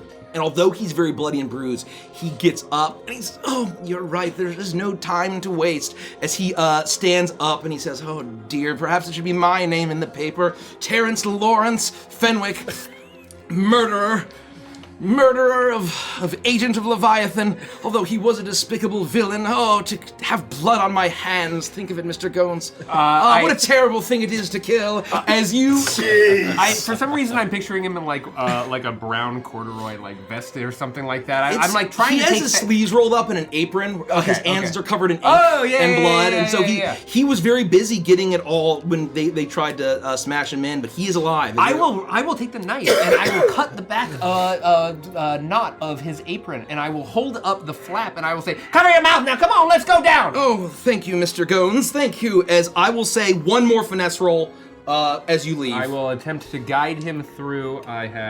Thank you for the finesse, that's very kind. That is very kind. Let's go with 1, 2, 3, 6, 12, 14 again. That's not bad. But with 14. hope. Again with hope. So good at hope. I will say that is the difficulty was 13. As you're able to make your way out, as Fenwick joins you, and you're able to get him out of the thoroughfare, and you hear the voice of your wife in your head as we switch the spotlight over to Portia Bella. I would watch him walk off into the distance and then turn my direction. You would too. He's over here zipping up his mushroom pants. Oh, yeah. That's what he's doing. Sorry. Yeah, I didn't mean to even indulge him for a moment during your wonderful scene. You should. Oh, gross. Yeah, I love to watch him walk away, so I would take some time leaning up against the wall and just watch him walk away, and then once I can no longer see him, make my way towards the schoolhouse. Okay, you do. As I will say, because of that role that you have, you get a flare of your psionic energy as you feel a connection, a spark of the young orphan girl, Sophina. As you know that there's a sense of fear that you get, as you know that there's danger at the schoolhouse. Oh, well, shit, there's danger at the schoolhouse. But at least there's life there. I should probably run. So I'm gonna hike up my skirts and I'm gonna run. Okay, you arrive and the schoolhouse is smoking as there are some parents that are outside as they're screaming and they're wailing. As you see that there's a couple of people that have collapsed at the door with an axe in hand, unable to get in. You hear the sounds of yelling and shouting and screaming. Get back! And now, children, calm down. There's a lot of coughing as you hear scared voices. Inside? Yeah. Is there like a big man anywhere around? Yes. Yeah, excuse me, big man. Sir, big man, large man. You know. Down here. You know. Nope, up here. You know that this is Big Morris. Big Morris. Big Mo, they often call him. Big Mo. Big Mo, and my ears up here. Mo. He is he's a giant, but he just only has 2 eyes. And so he doesn't have 3 or 1 like any kind of cool. He just has 2 eyes, and you know that he would occasionally kind of help out Miss Beecham, and you know that he also would like kind of walk with the children to guard them to make sure, like as they're walking to and from their various lessons outside and experiences. And he says, "Oh, I'm afeared, Mrs. Gones." Cause them kids is trapped inside that schoolhouse. Oh, they're trapped in that schoolhouse. All right. Yes, well, I don't know what to do. I'm afeared, Mrs. Gones. All right. Well, you're wasting my time, Mo. I'm gonna need you to hold me up so I can axe that window and get inside.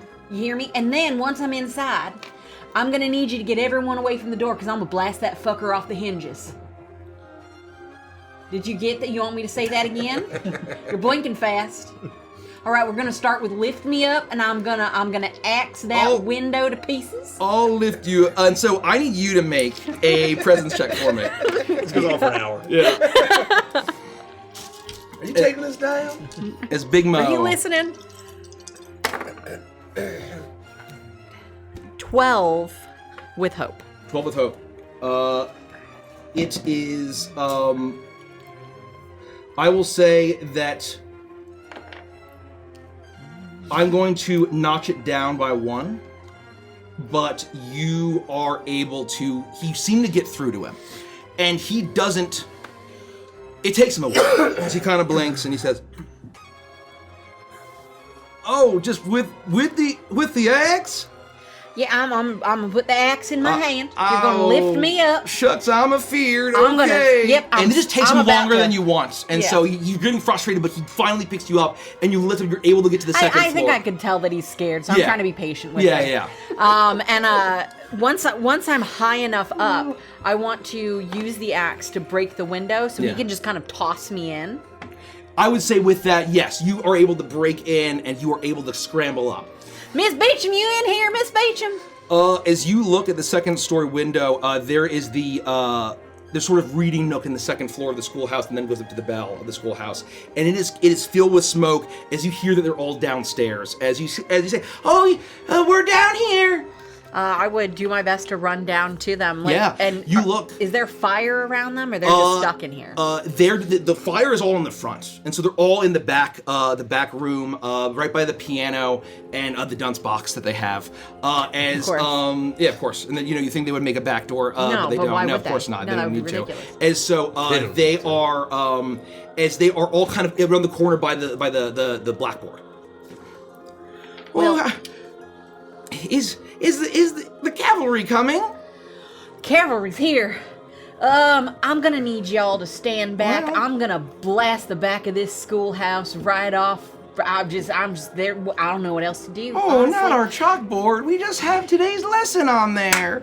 As you see that there's a bunch of lessons, there's fire all around.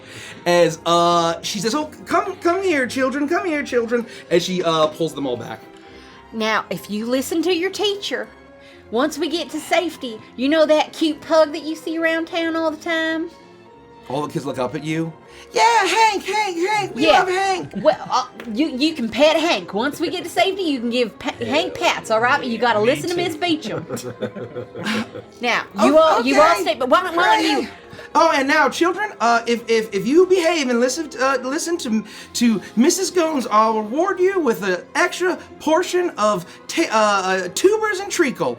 As they let out a cheer as they back up and let you do your thing. I get a little portion of tubers and treacle for everything I'm doing here. And then I'm gonna take out my Essentia shotgun. And I'm gonna look for like the weakest part in the wood and just do my best to blast a hole through the back of this. I need you to make a instinct as your magic roll, correct? Yeah. Make it an advantage.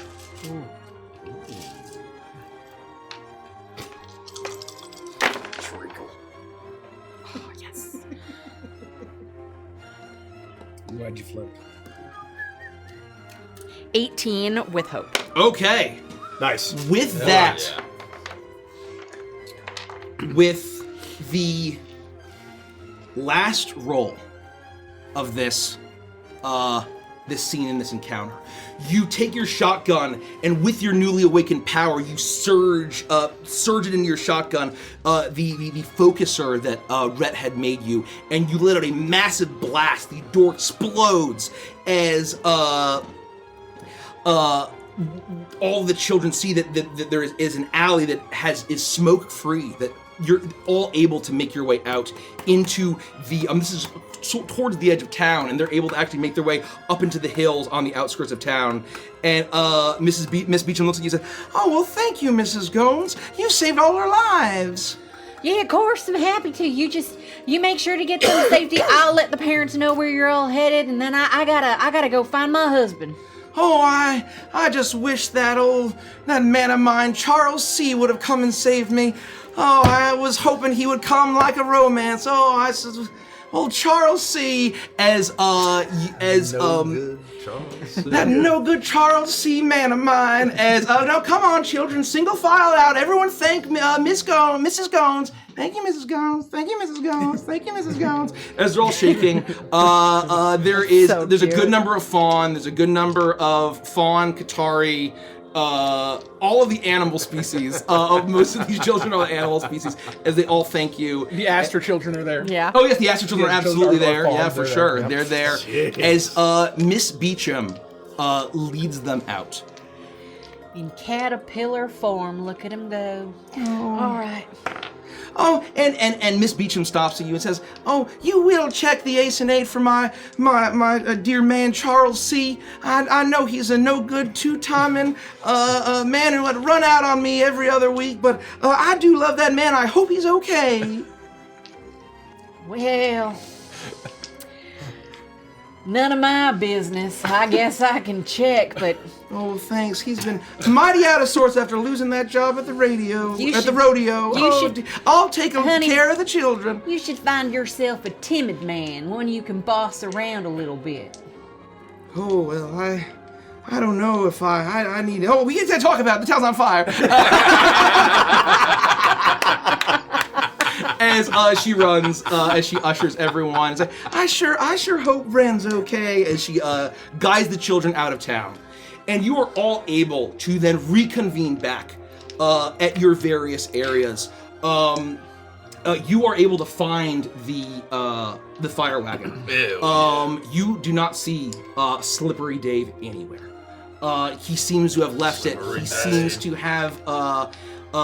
he's not anywhere. You're able to get the fire wagon as Shepard. I would get Abe basically back to the Emporium. Yep. Because I know that's probably gonna be the safest place, just knowing Rett. Yep. And then I would try to find Gideon and the wagon. Doctor, I knew. Excuse me.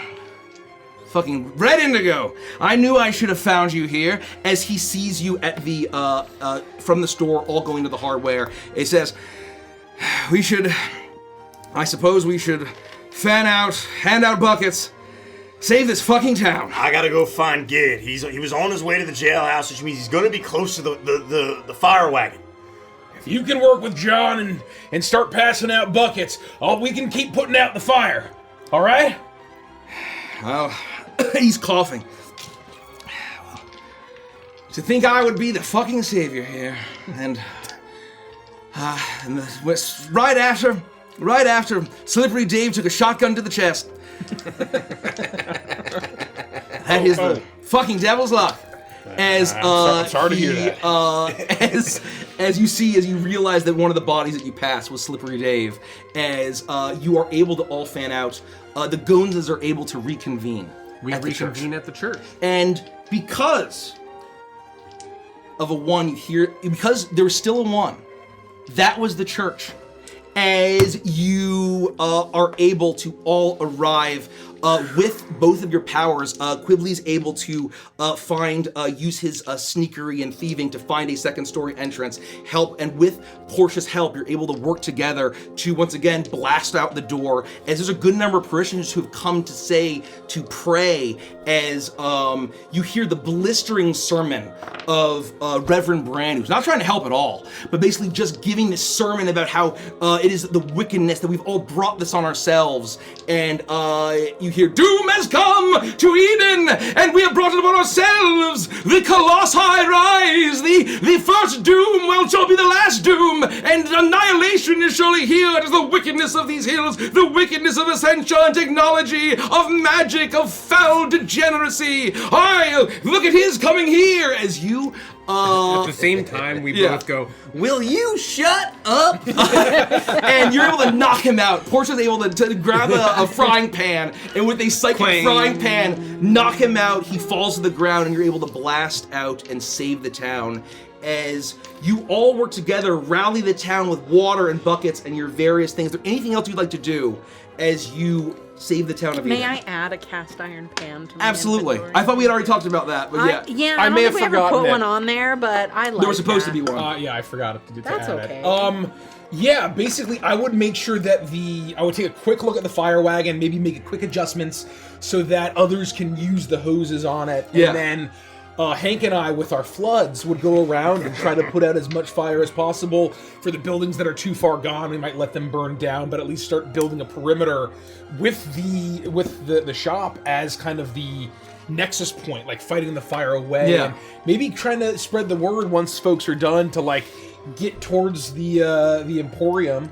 To at least in the interim, it's a safe space. We may not be firefighting. But the Gonzas are diet celebrities. In this Oh yeah, town. 100%. We're the stage. We know what the spotlight means, and we're able to use our voices and our performance to guide everyone towards safety. You're able to do that. And Gideon, you have a surprising knack for this fire wagon, as you're able to do tremendous on your own. You get Ren's help, and she's actually surprisingly pretty good at it too. Just hold me fucking steady, and then she seems to be a natural, despite her drunkenness. It's almost like this Jack Sparrow luck that she has as she's putting out the fires. And finally, with all of your work together, you put out the flames that are consuming Eden. Let's go. And we're gonna pause the music and do the music change. Suddenly, in the flames, you see a figure. That's the coolest shit I've ever seen in my life, Gideon. Mad Burnish is here. The 5 of you all gather at the shop, at Rett's shop, after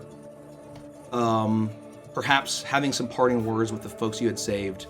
As you get ready to perhaps discuss about what you do now, the spotlight is yours. If things have kind of calmed down and the Emporium is in good enough shape where we would be maybe upstairs, reconvene, is that reasonable to say? We'd be in the back in the kitchen and dining room. Yeah. I was hoping to get a view. Oh yeah, And yeah, like we go upstairs. look out onto the plains, the horizons off to Eden, and see if we can see like, are the Drylands on fire? Like, you know what I mean? See how that's bad a good it point. is. No, yeah, I think I would have made the entire main floor a place for maybe people who lost their homes. And many To stay people at, are there. Right? They're like cots and stuff down. And Abe is there as well. Yeah. Abe is there as well. You've helped patch him up. He's pretty roughed up. He broke a few ribs. I think I keep the top floor still for us, right? It's kind of private for us so that we can speak in privacy. Wow. And maybe there is a balcony that you can at least walk out onto, and or at least windows we can look down on. Yeah, I would want to see if I could, just best I can, with my eyeballs, see if I can survey the horizon and see how bad it looks from here. Yeah, make an instinct roll with advantage because I don't know if you're a ranger ability or something, but do it anyway. Thank you. It's very kind of you. Okay, it's gonna be with hope, but it's not very good. We're looking at a 12 with hope. 12 with hope. I'm still at 5 fear. That's right. 12 with hope. You look and you see now that it is the information that you get is that the clouds, that the entirety of the hills. You have a great elevation. You're able to see out, but there is roiling storm cloud, and once again. You hope the rain will come, but it's hot, it's dry, it's just lightning. And as you stare out into the clouds, you see the boom and the crackling of lightning, and those licks of fire are like coals, and they almost look like eyes in the storm clouds as it almost stares back at you, as another crash of lightning far off in the distance. Down below these hills, it almost looks like you're being told, ready for blood. I'll take my hat off as I'm leaning on the balcony and just kind of over my shoulder look at the rest of the group and say, things just lighting everything on fire. There's no telling which way it's gonna go, where it's coming, and if it comes back to Eden, I don't know if we're gonna survive another encounter with it. Well, I don't think it would. I mean, Eden, we barely got through this. If it comes back around, sets that blaze again, we're losing way more people. Something has to be done. Something has to be done about that thing. What are you supposed to do about a thing like that, the size of it? There's nothing we can do. No, there's no way. Abe lets out a wince as he's been passing out tea. He's made some Darjeeling, and he's made it for everyone that's here, and he's handing out tea, and it's like, if I had any, I'd offer you whiskey. I will fucking do. But I would have said you're fucking crazy, Sheriff, that you'd be able to save Eden. But I also would have said that I finally have fucking hope. You all have saved Eden. You killed those Leviathan bastards. Now it's time to just fucking save all the Drylands. And that's we'll take a break. And you're all level 3. Hey! Hey! Thank you. What do you all get for leveling up? Oh. Well, our threshold, our damage thresholds will go up again because it is tied to your level. So we'll each get an additional minor damage threshold and major damage threshold, which is nice. And then we get to make some more additional choices based on the second page of our character sheets. I can tell you that I picked to permanently gain 1 more hit point because I've been getting my ass kicked regularly in these fights. So I want to be a little bit tougher. And I gained a +1 bonus to 2 unmarked character traits and marked them. The other thing is we get 1 more domain card, level 3 or less. And so I will share that I took a level 3 bone domain, tactician, which I thought was going to be really cool in our upcoming potential strife. When I help an ally, they can spend a hope to add 1 of my experiences to their roll alongside of my advantage die. But then when making a tag team roll, I can roll a d20 as my hope die. That's awesome. Jeez. So I'm hoping to play kind of this hunting tactician, somebody who's good in a fight because I'm a bit of a ranger. Anyway, that's what I took. I selected the permanently gain +1 bonus to 2 experiences. I had Show 'em a Good Time and Grinning Memories, and I feel like I've gotten better at those things, so I'm increasing those from +2 to +3.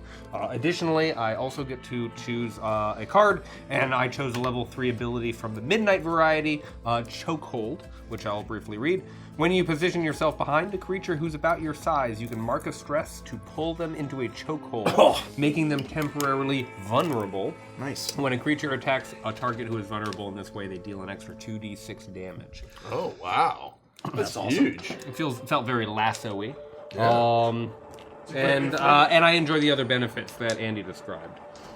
I took additional stress because I need it, very much so, and I'm just increasingly stressed out, so it would make sense. And then my spell that I took, or my ability that I took, is, well, it is a spell. It's Counterspell. You can interrupt a magical effect taking place by making a reaction roll using your spellcast trait. On a success, the effect stops, and any consequences are avoided. And then the card is placed in your vault. So it's a one-time get-out-of-jail-free card. So that's pretty cool. It's really good. It's really good. And for those that don't know, your vault, if anyone's ever played like Diablo as an example, or other games where you can get lots of different abilities, but you have to choose your loadout of like 5 abilities you can use. Daggerheart has that as well, where you don't just get unlimited cards. As you level up, you get access to lots and lots and lots. They all go into your vault, and every day you choose which 5 are on your tableau of abilities to use. And so I like this a lot because it's akin to preparing your spells when you're thinking about what you're going to be encountering in a given day. But more importantly, if they just gave you 50 of these things and you had access to them every all day, the time, you're doing this, right? You would be you'd be overwhelmed. Yeah. And so keeping the ceiling of the cognitive load at a cap, I think, is extremely reasonable and wise. Yeah. Yep. Go ahead, please. So I also, as Andy had mentioned, damage thresholds increased. Stress is a very relevant spender for me as well, so I took an additional stress as I leveled up. The ability, so I have replaced an ability, and I have taken a new one. Yes, you may do that. When you level up, you can swap one out. So Git has 2 new abilities. 2 new I did abilities. that as well. One is a level 1 ability called Not Good Enough. It's actually, I don't, this is Blade and Valor. Yep. Right? Okay. So, Blade ability, Not Good Enough. When you roll damage dice, you can re-roll any 1s or 2s. Nice. So, Put it on there. Put it on the old, so I have a very large damage die at a 12. So if I roll a 1 or 2, I get to totally re-roll it, which feels very awesome. So that seemed very cool, very good. And then this, I'm really excited to do. This is Scramble, also a blade ability, but it's kind of tankish. Once per rest, when a creature within melee range would deal damage to you, you can avoid the attack entirely and safely move out of melee range of the enemy. That's awesome. I didn't want Mikey to hear that one, but I wanted to surprise him with it. That's cool. That's awesome. Yeah, but it's awesome. And that was my level 3. My level 3 ability. So, yes, very excited to pull that one out. I took an additional HP because I was very close in the last fight and very close in the fight before. So I'm like, let me get a little bit of additional juice here. And then now that we have access to level 3 abilities, I took a brand new level 3 ability and then I swapped a level 1 out for a level 3, which you can do when you level up. Absolutely. And I took 1 from each of my domains. I thought that was thematic. 1 from Splendor, 1 from Valor. So my Valor one is Lean on Me. Once per long rest, when you console or inspire an ally who failed an action roll, you can both clear 2 stress. Nice. So I thought that was really yeah. cool. That's It's huge. Like, Let's go. Inspirational father figure, religious, even like blessing kind of vibe. That's from the Valor domain. And then my favorite domain, the Splendor domain, I get Second Wind. Once per rest, when I succeed on an attack against an adversary, I can clear 3 stress or 1 hit point on a success with hope. I also clear 3 stress or a hit point on an ally within close range of me. Nice. So if I happen to make an attack roll with hope, I can basically use that attack roll to also clear out some stress or health for me and my friends. Well done. And these cards are beautiful. Oh yeah, and the art is so good. Just look at them. You know what I mean? Like Yeah, with the Splendor on the back there. They really did a cool job here. And then kind of the representation of hope and fear. Yeah. With like the angel and the devil on the back. Really Hot dog. You're now level 3. As you survey a good number of survivors, there are various tents that have been set up across town as the ash begins to fall.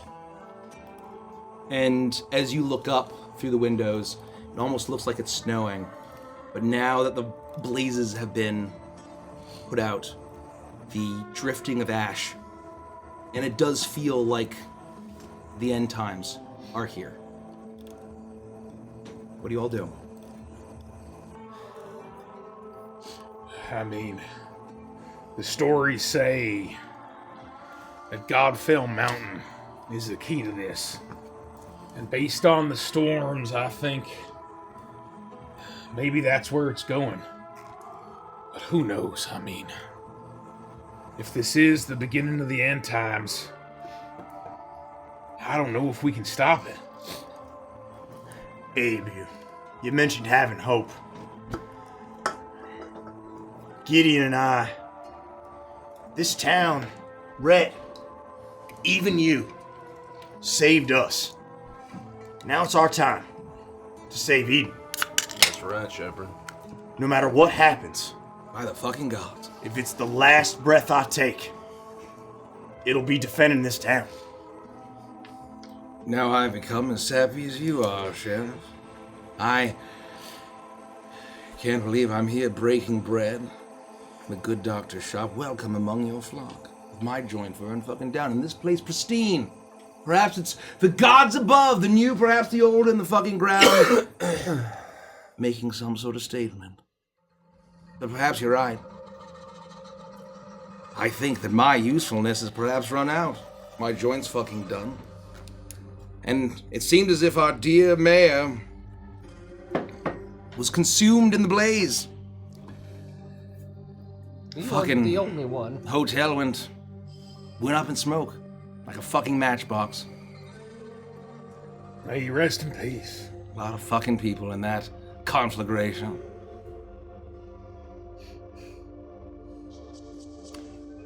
Quibly has traveled all across this valley. And he's thinking about this train, this aberration, this colossus.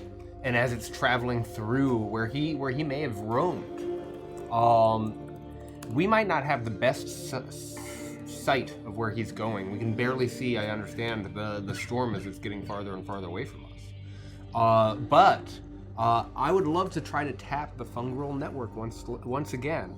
If I knew anyone in Prior or Defiance on my travels, if I knew another Ammonite, could they perhaps have a better vantage point and be able to sort of see the progress of this storming train?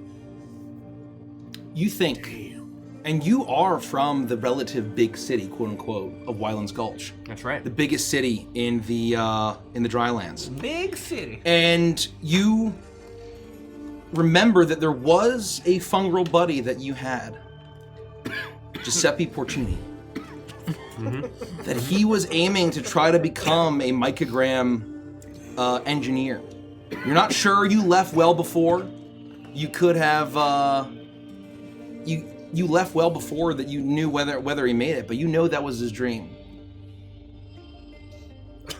Could I try to reach out now, or would I need to go and perhaps go to the equivalent of the telegram office, the microgram, and use some instrument that might enhance my abilities to reach out, or get on the network, so to speak? I think that you could try now. Your fungal speech is able to do that, but if any of the instruments did survive, and I'll say with that success, you've done a survey, and you know that it was actually surprisingly unharmed. It was a little bit of smoke and fire damage, but you could probably use those implements to help increase it. You might be able to try to figure it out. As soon as I can, I think I'm going to head down to the microgram office and see if I can contact a friend. If I have the gumption, I might be able to contact an old friend of mine, Gioeppi Porcini. He may still be out there in the valley, may be able to see where this thing's headed, and then at least we'd know where it's at, and if it's heading back to Eden, or if it's attacking some other town, we could get warning to it, or an early warning, then we'd be able to maybe save a few more lives. Well, that's a good idea, Quibly. That'll solve one of two problems, figuring out where it's headed. Well, then the next step is figuring out what the hell to do once we catch up to it. Well, that I just do not know. There isn't a revolver big enough in all the land. Oh, I got a hammer for crushing rocks, but that thing's more of a whole fucking mountain. If only there was a way we could shrink it down. Rett, is there some machine that you could make that maybe reduce its size from colossal down to eensy teensy weensy, crush it under the foot kind of deal? Look, I'm a religious man, but I'm not a miracle worker. It's a colossus. It's the beast that the stories and songs speak of. Rett's more of a religious man than I am, but you heard what he just said. It's a beast. And if it's a beast, we can kill it. Well, do you know? You mentioned the stories and the songs. Do you know any of them? Is there a song or a story that talks about a weakness that it's got or something? You know, a lot of times those things they're written with a grain of truth. Maybe there's something in them we could use against it. Maybe I can look through my books and see what I can find. It's gonna take time, though. And I'll get up and I'll sort of go to maybe a shelf that has like the old, like little booklets and things that would talk about this old religion, right? It's sort of like the little orange Catholic Bibles that Gurney reads. Yeah. He's like on duty in Dune. Well worn, and I would have had these books even when their fathers were alive. And I'll go and I'll pick up my oldest book that maybe got me into this religion, and I'll just start leafing through it and just sort of, however long it takes, kind of trying to read through to see if there's any mention of a colossus and what to do about it, if it has any weaknesses, even if it's like metaphorical. You go off to your library, and we'll be able to resolve that as you hear the voice of T.L. Fenwick. He's also in there drinking the Darjeeling tea, as he's all patched up, all of these bloodied, and he's writing down on a little pad, "Colossus, the end times are here. It cannot be overstated." Fenwick. It cannot be overstated. Well, he pulls out a little flask of whiskey and he pours it into his tea. Attaboy. He downs it. How fucked we are! Apologies, dear readers. There's no other way to say this. And he Very funny. continues. I look forward to reading that article, Fenwick. I really do. I'm sorry about your printing machine and your office. It's a damn shame. I will take even more beatings and more destructions of my press if it means that the truth and information gets out to the people who need to hear it. Ow! But I hope it doesn't hurt as much next time. He is kind of groaning as he continues to write. You're gonna be all right, Fenwick. You were able to defend yourself. You shot that gray Qatari dead where he stood. I think I remember his name. It was Chuck C. or Charles or something along those lines. No, Chuck. I don't think that was his name. Well, No? I didn't get the gentleman's name. He came at me with a large blackjack and a hammer. It was quite terrifying. Weapon in both hands. Damn. Well, you did all right. Charles C? Yeah, that's what I thought his name was. Am I mistaken? Didn't you hear? Oh dear. Charles C. was in the Ace and Eight and got the worst of it. I heard they surveyed the ruins, and Charles Entertainment Cheeks was his full name, and the old rodeo clown, after he lost his job after the rodeo shut down, he turned to drink and gambling, and I suppose he was in his cups and dice when the flames consumed him. Yeah. They said his body was completely unrecognizable, but they knew it was him. I never spent much time in that spot. A terrible He was always tragedy. Performing. That is a terrible tragedy. I agree. I will write his eulogy. I always hated that guy. I didn't know him. I thought that was the... No, I hated him, so you hated him. I hated him too. Absolutely right. What? I'm glad he's dead. How'd they know it was him? They said that as his body deflated in post-mortem, it let out his signature flatulent sound. Cheeks was for the fart routine in his act. And it let out a distinctive honk. So they knew that it was him, although he was burned beyond recognition. Terrible tragedy.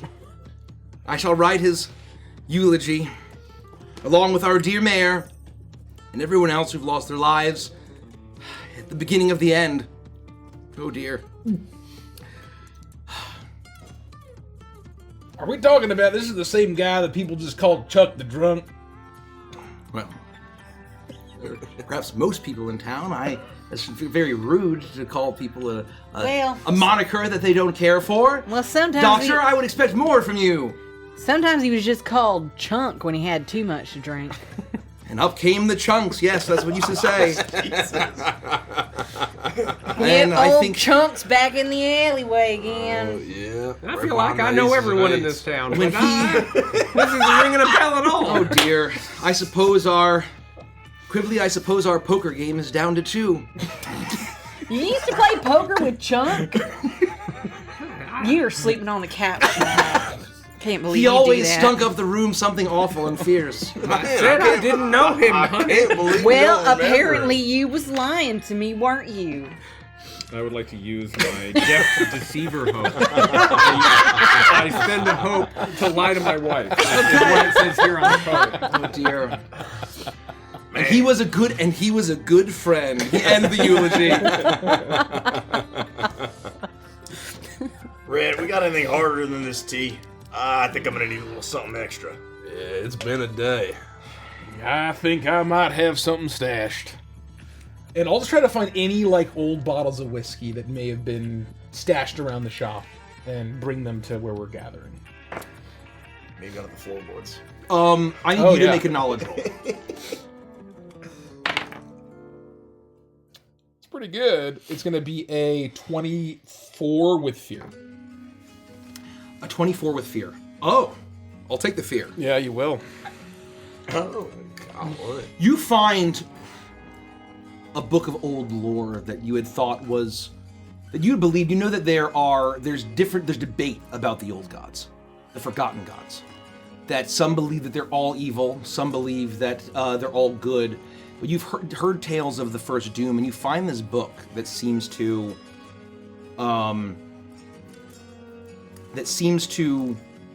foretell a potential end time.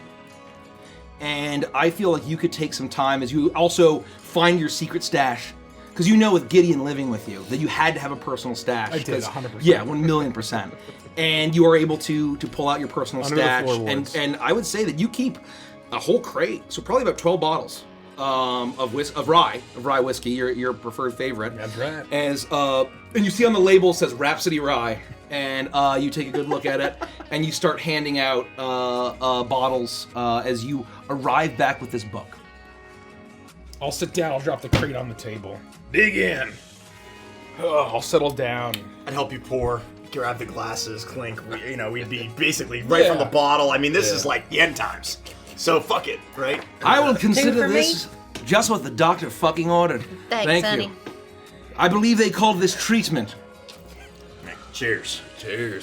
You know, Ren, I usually say to stay off the stuff, but, given the circumstances, you can dig in too. I'm presuming Ren's there too. Huh? You look around and she's not there, and then you realize behind there's a whole bunch of people behind a crate where a bunch of medical supplies have been brought in. She snaps up, just sitting up straight. I don't believe I fucking asked you a single thing that no one will fucking tell me I cannot drink. Well, thank you kindly, Dad. She grabs it, and you're getting ready to pour her a cup, and she just grabs the bottle and then just lays back down I got with enough it, of them. and disappears out of sight. And I will just start flipping through. Yeah. And trying to, my eye will maybe focus in intently as I try to read as fast as I can. I will say that with that roll, you see that there are stories of great monstrous titans, horrible, abominable creatures that are foretold to be born. It's some things that the fire and brimstone preachers had said. That creature that will be born of the blood of the first doom. Children of the first doom, born of blood. And a thought hits you of where this Zaragor, the Yoke of Perdition, seemed to have whatever this crystal was, a soul shard, seemed to have been mentioned by Oren Creed. And you have a realization that was it the Essentia that led Gideon to Eden? Or was it the Colossus? Was it the shard? Was it the blood of the first doom that he saw? It was all in the Pillars of Judgment. And you have that realization, Doctor. Oh boy. I'm like almost get this look of like horror on my face as I flip through and Gideon. Yeah, Rett. I got something to ask you, and I need you to be honest with me. You understand? Yeah, of course. I'll never lie to you. When she speaks to you, the Earth, the Deep Mother, what does it feel like? Well,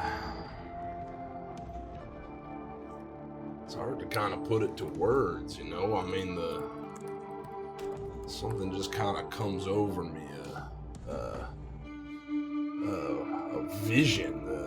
I can see the path forward, kind of a stretch, a future that calls towards me, beckoning me towards what I just know in my bones is right, or to move towards it, to complete it and act it. But I don't know. I don't know if that makes sense. I mean, it's all over. It's all over. Why? You ever get any kind of visions of bull or something skeletal? Something like what we just saw? Anything that felt like Zaragor?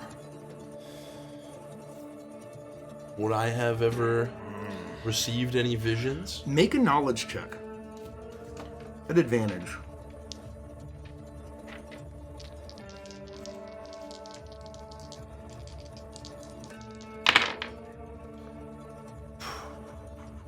Oh. Ooh. 17 with fear. Thank you for the fear, first of all. You think... You can get off my rolls. That's for sure. You think for a moment when they came to you, and there have been times where your visions have come to you, and there have been times where you tried to, especially when you think about the wilderness that you traveled through with your brother and your father, with Shepard and with Rett, years and years and years ago, and trying to help the best you can. And you were able to force it and bring it on. But it's something that you've kind of kept locked away. You're afraid of it. You don't like what comes with it. You don't like what it seems to say. You don't like the fate, the doom, the finality of that power. And it unsettles you. And you don't think of nothing reminds you of the beast or the Colossus. But you realize and you think back to when you were a child and the scene that you saw and what the vision that was granted to you was this mountain. The pillars of judgment. But you're thinking back and you realize you never noticed the clouds. You were so focused on what was before you, you never saw what was behind it, what was encircling it. And you realize now is that you think back to that vision decades ago. And you can't help but remember eyes looking at you.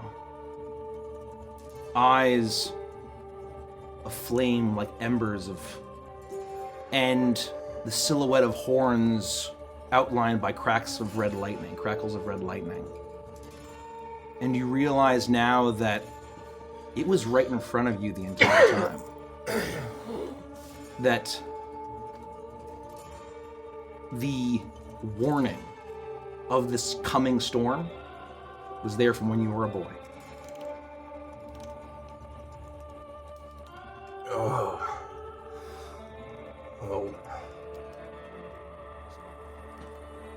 Rett, I haven't thought about this in a long time.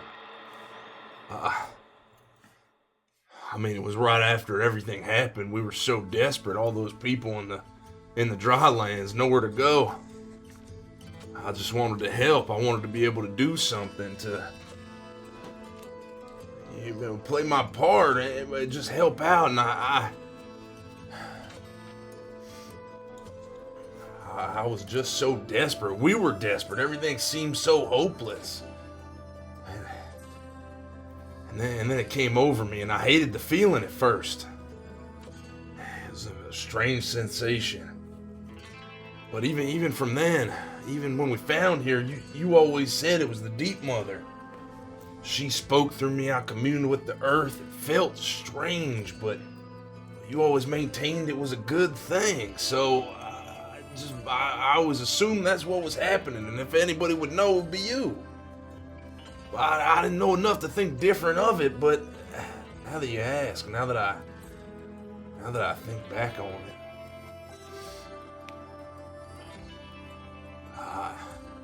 when we came to Eden, I saw the pillars, and I didn't think of it at the time, but now thinking back and looking up at them, I see the clouds surrounding it, and these terrible dark horns with these eyes like red lightning and cracks. That can't be right. Well, no, actually, no. Perhaps she was warning us. That could be it. She still speaks to you. I mean, think of what she's told us. Think of what she showed you. But I mean, I was compelled to come here. She wasn't pushing me away. I saw the mountain. I brought us here. You've always said it was her, it was the Deep Mother. What if it was Aragorn? What if it was this shard calling to me? What if it wanted us to come here so we could unearth it? What if I started all this? Hey. I unleashed this thing on the Drylands. I don't want to hear you talk like that. You've done more good for us and everybody in Eden. Without any of this, all of those people would have been dead years and years ago. Shepard, what good is that if I kept them alive just for some damn beast of hell to be ripping through skies, dropping fire everywhere? Don't you dare go beating yourself up now. You led me and Edwin to Glitter Deep.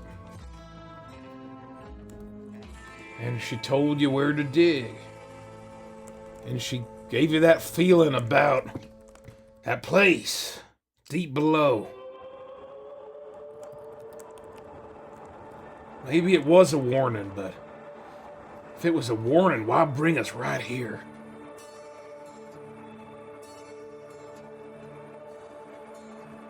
I don't know, maybe if it is the Deep Mother that gives me these visions, I mean, maybe she brought us here so that we could put an end to it. You're right. This is all part of her plan. You're right. No, maybe this was all supposed to happen. We were supposed to uncover it so we could kill it. We can bring an end to Zaragor. Maybe if we hadn't intervened, doom would have come. And this is our chance. She has faith in you, and she has faith in us.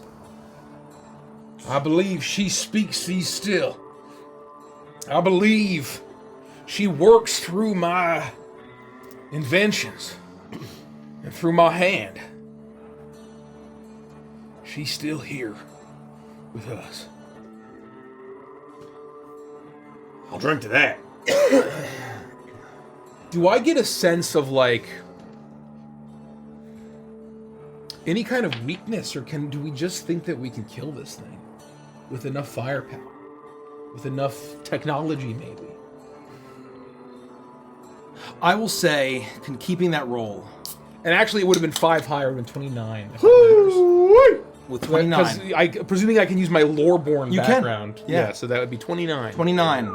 And, fuck it, I'll spend a hope and make it a 31 if that can go into my Fold of the Forgotten experience. Just to crack 30, you know what I mean? 30 was what you... I love where your head's at. 30 is what you needed. Damn. You find some writings of various scholars and religious folk of these forgotten gods. So like a stack of books. A stack of books. Over. And you realize there is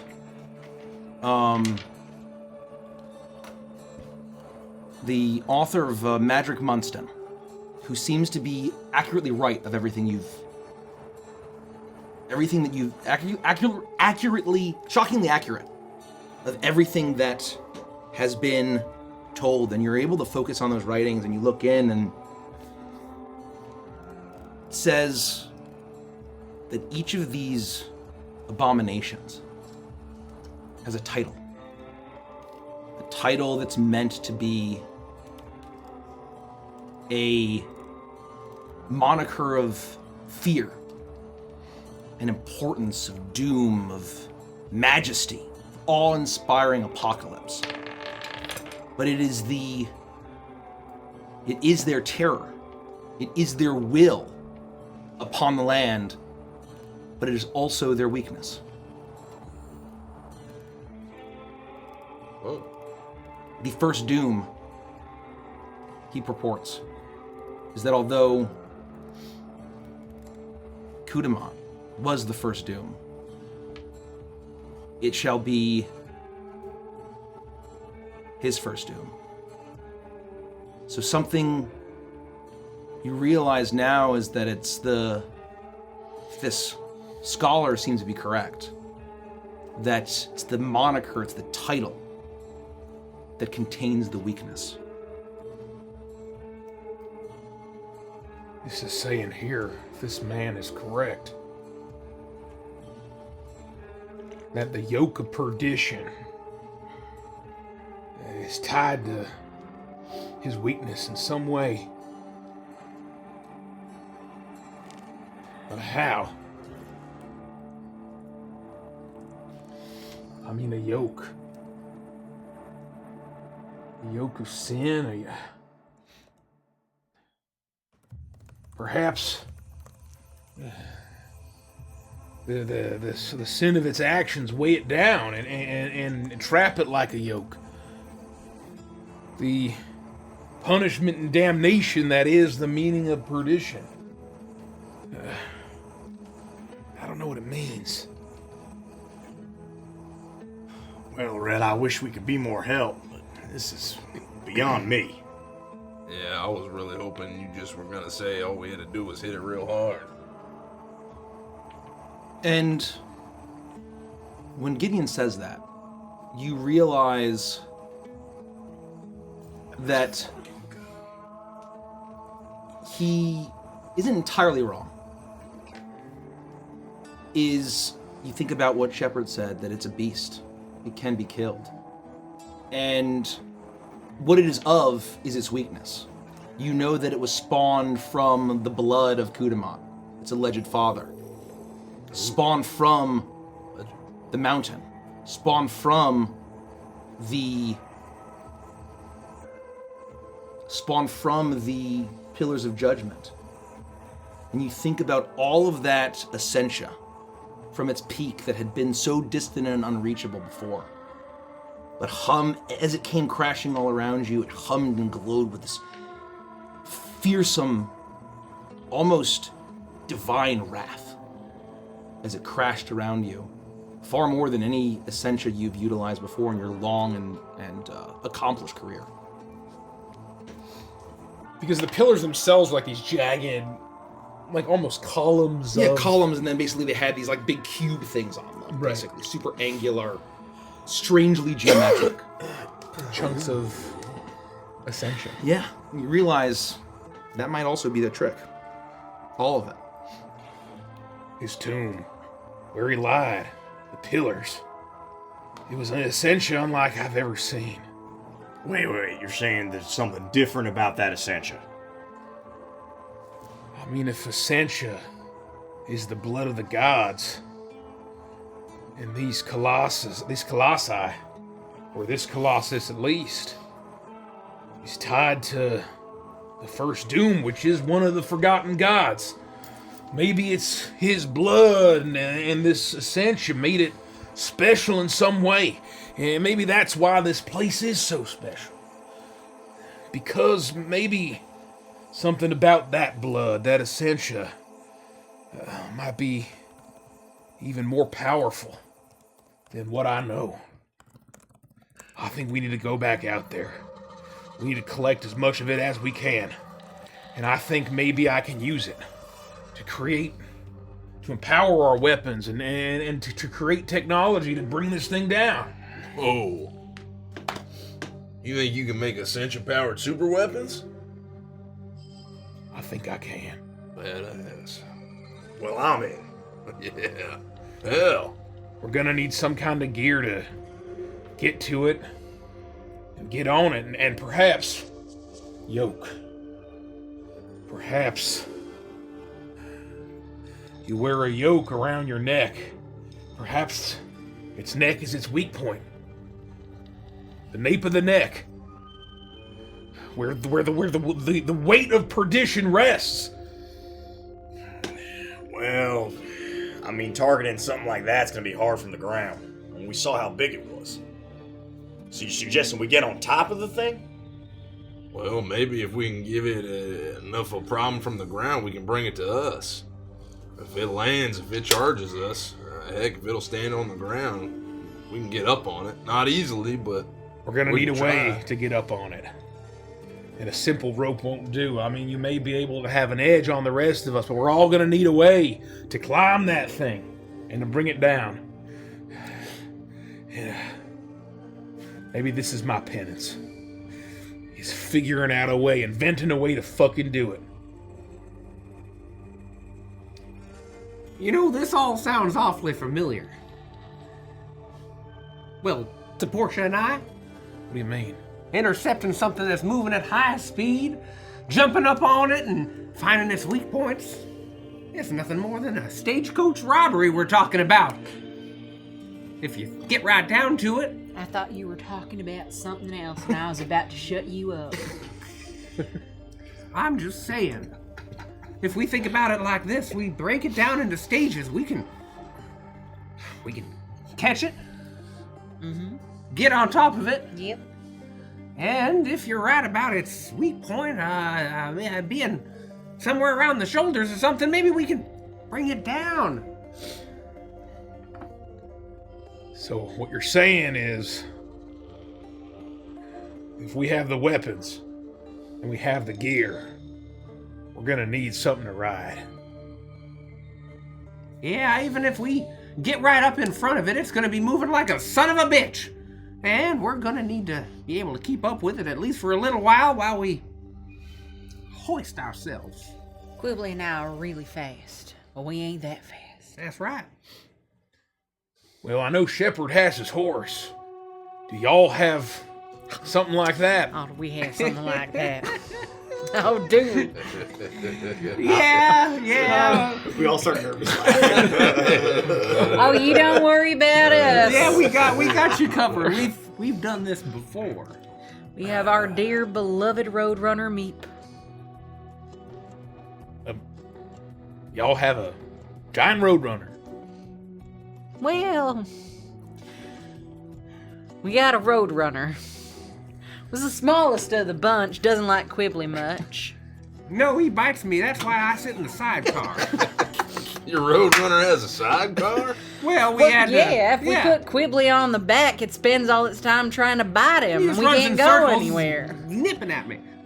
Well, how's the side? Is it attached to just like the side of the Roadrunner? It doesn't throw off the balance, or is it attached to like the back? You No, just hang off I the hang edge, back like- about 6 feet, and I sort of Flail. ride the waves and flail around a lot. But we get where we need to go, and we've caught a lot of stagecoaches that way. It may be small, but it's a fast son of a bitch. So your Portia drives the Roadrunner, if I have this right. Oh yeah, because it hates Quibly. Yeah, it hates me. And then you sit in a sack or something about 6 feet back from it?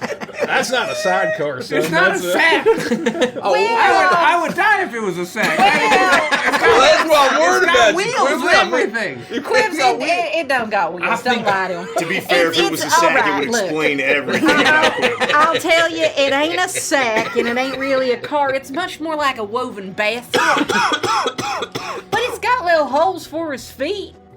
You put your feet outside of that thing. While No. Why I would think he do just that? rides in back and he's just bashful to tell. And you realize that this is probably the case. Quibly probably just rides bitch. Yeah, because otherwise he just described a wicker baby mule.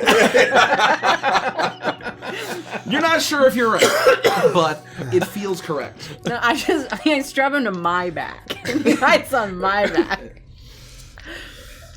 Well, that solves that. I mean, I know you're not much of a, riding. There aren't many beasts that can carry you, Gideon, but I'm not quite been able to come over that one. A little heavy for the old general beast hauling. Well, you could try and ride Meep, but You probably crush him. Oh, And sounds then we like wouldn't you're have about at Meep anymore. capacity there. I We don't need know. meat. You can't sit on him. You'd have to attach. yeah, so you Stop asking. You'd have to attach my sack to your sack. Quibly would be just a chain of sacks right behind me. And I don't know if he can reach the velocity necessary to get up to speed. it's really pathetic that you keep begging. I need you to chill out. I hear what you're saying. All I right. can't ride me. Find your own mount. My heart's broken, All right. but somehow I'll recover. You all take Meep and. Well, I don't know. I mean, maybe I don't. Heck, Rett, maybe I don't need a mount. Maybe if everyone else has got one, we You just. think you're faster than me? Well, I don't think I'm faster than Meep. Meep's a Roadrunner. Meep is presumably very fast. What That's you mean right. you don't need a mount? Well, I was just gonna. I don't know. Maybe if everybody else kind of brings it past like a cliff or something, I could stand on top of the cliff and just jump on its back. Or we could attach a sack to your horse. Like a little wicker basket. that's code name for you riding behind me. I think his horse wouldn't survive the matter. No, I'm like 800 pounds. I don't Well, what are you going to ride? Oh, well, I don't know, Quibly. There's not a mount big enough to carry me. Okay. I think he's got me envy. I was hoping to save this to be a Decemberween surprise, but Decemberween. Gideon, come with me. What? And I get up, and I will bring him to the back of my workshop. That's very cluttered. Okay, I mean.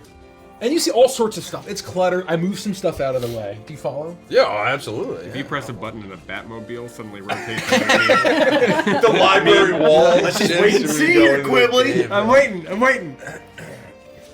Well, what's going on, Rett? A Decemberween? What's the big surprise? So this was going to be in the back of the shop, covered in a tarp, but instead, you see me walk to the wall, and there's a large button. And Son of a bitch. stand back. I hit the button, and there's like a circular. You see like a circular pattern on the floor that is the emblem of the Deep Mother, and it's made kind of with metal and sort of the brass and bronze and iron and steel that my inventions are made out of, and it sort of twists like the lens of a camera opening. The floor opens up. Oh my God. And on a platform. Is that a toboggan display, sir? Rising Yeah, you can put a bunch of into the toboggans on that. workshop is a Can't be. large robotic boar. Is that what I think it is? It is, Gideon! Rett! Your very own mount! Hell yeah! Look at this thing! And it's a large, in the Drylands, it's robotic mount. But in this case, the robotic mount is in the form of a boar, and it is big enough and sturdy enough and engineered enough to support Gideon's weight. I ain't jealous. And rightfully so. That's right, we're fine. He probably calls it his hog, too. That's not cool at all. Well, looking at that, I'd call him a fat hog. Oh, baby! Oh. Damn, Rett, how long you been working on that thing? Oh, it's been over a year now, and I didn't know it would work, but, I haven't fired her up in a while, but we can give it a shot. Oh, yeah! Let's give it a shot! I think if Let's you take a give quick that big fucking lug, fancy fucking machinery is gonna crash it into a fucking canyon wall and splinter it to fucking pieces. You giving dangerous operation to a moron such as this one, everyone's in fucking danger. Least of all, not fucking him. Don't listen to her. She's a fucking drunk. And I pass.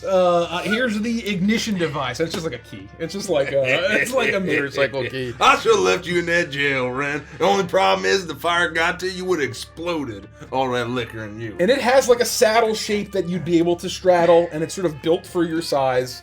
Go on, give her a try.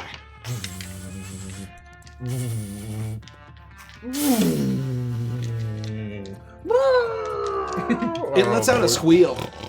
Yeah. As it roars to life with the color of Essentia, that kind of azure and gold, as it revs up, and it lets out a bellow that kind of fills this place, and you hear the whirring gears and cranking, the cranking hog, as Oh, this hog is cranking! Oh! Oh, jeez. Oh, Red, this is awesome, man! Hell yeah! I'm glad you like it. What? I gotta take to the streets. What, All these hogs and plenty of paces to gallop. what are you gonna ride on? You can't ride on Hank. He's too little. His legs can't get you all the way out there.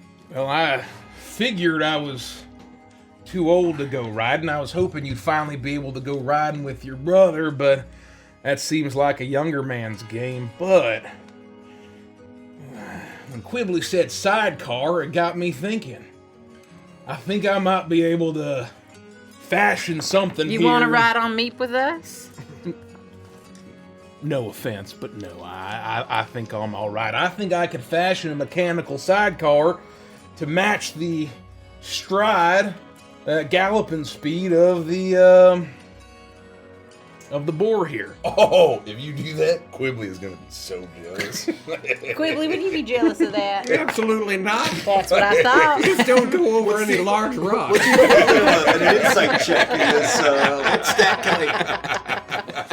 Quibly loves Meep, all right? You're not going to make him jealous. Oh man, you build yourself a super cool sidecar, and Quibly's gonna be swinging behind his sack 6 feet behind me. Oh my god, he's gonna be so jealous. Somehow this makes us all better. Chat, you're out of control. Oh, boy. It's gonna take time. I don't know if we have the time, but if we can get out there and we can collect some Essentia and y'all leave your weapons with me, how long do I think it would take me? Oh, go ahead. We could, you know, I mean, Mrs. Gomes. Oh, you can call me Portia Bella if you want. Quibly won't get jealous, will you, Quibly? I ain't jealous. I literally can't handle anything that they say anymore. I have to leave evil. You guys have to stop talking. I'm toast. I'm done. I'm no good. Jealous of this rich, handsome older man. You're jealous of that fat hog. I was jealous of Gideon, this fat hog. And I sure am jealous of that rich, handsome older man talking to my wife. Jealousy ain't in my vocabulary. Jealousy? I don't know him. More like a silver fox, more like a copper mongrel. I'm man enough. I say that. I am jealous. Okay. I appreciate that, Mrs. Goins. I do. I don't even remember what I was saying anymore. You were saying that I could call you. Oh yeah, you can call me Portia Bella Bella if you want. My husband don't get jealous. All right, Mrs. Goins. All right, thanks. So anyway, we already split up once today. We could split up, and a few of us, the quicker of us, could go out to get some of that. What was it? The Essentia. Thanks. The Essentia, and then you could stay here, and you could, because we got a little bit of it on us, I think. Because we picked up a little bit of it, right? Like I know that Portia had a small amount of it. Sure. I would say that you would basically, after it exploded, you may have been able to kind of just grab a couple chunks of it from the mountain. So I could use you that could- you as could a start starting it, point. yeah. Maybe the rest of y'all can go out into the hills, and hopefully, I mean, with how fucking sky high that mountain blew, hopefully there's a few chunks that aren't too far away. I'm sure we could at least salvage a couple of small wagons, hitch them up to my horse and your roadrunner, and at very least bring back as much as we can. yeah, I think And the hog. And the fat hog. Yeah. Well, I think Are you ready to take out the fat hog now? You know, there's nothing I love more to do than to take out the fat hog. I haven't tested it yet. You You haven't even test-driven your fat hog. Well, I Can we can't workshop imagine. the name, please? I beg you. Look, a hog that fat is dangerous. Tell You me don't know about the it. kind of hog power that's behind it. I know exactly the kind of hog power that's behind it. I don't need you breaking your neck before we go out after this thing. I'm not gonna break my neck riding the fat hog.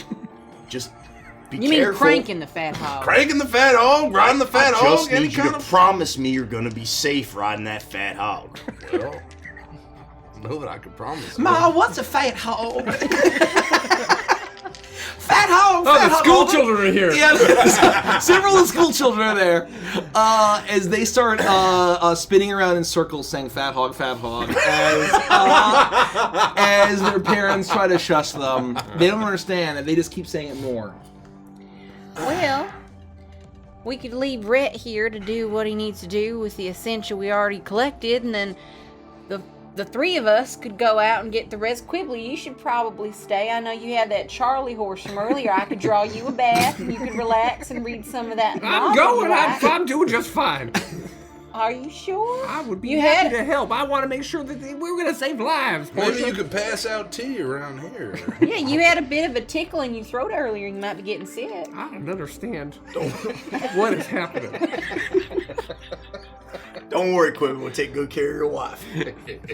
I don't say that. I don't say that. Don't worry. get out my These two huge fucking strong, knife. virile men. These strapping young lads will take great care of me. We're just gonna ride out on that fat hog that you're not jealous of into the deep dark night, down into the depths of a mine, all alone, the three of us. Exactly and then I'll be right. back, completely fit as a fiddle. She fits almost entirely in the palm of my hand. There's no way she's gonna get in any danger. Yep. Or you can come with if you want. I'm coming. Not because I'm jealous. But not because I'm jealous. All right. Ah, yes, I think it's finished. Charles, entertainment cheeks.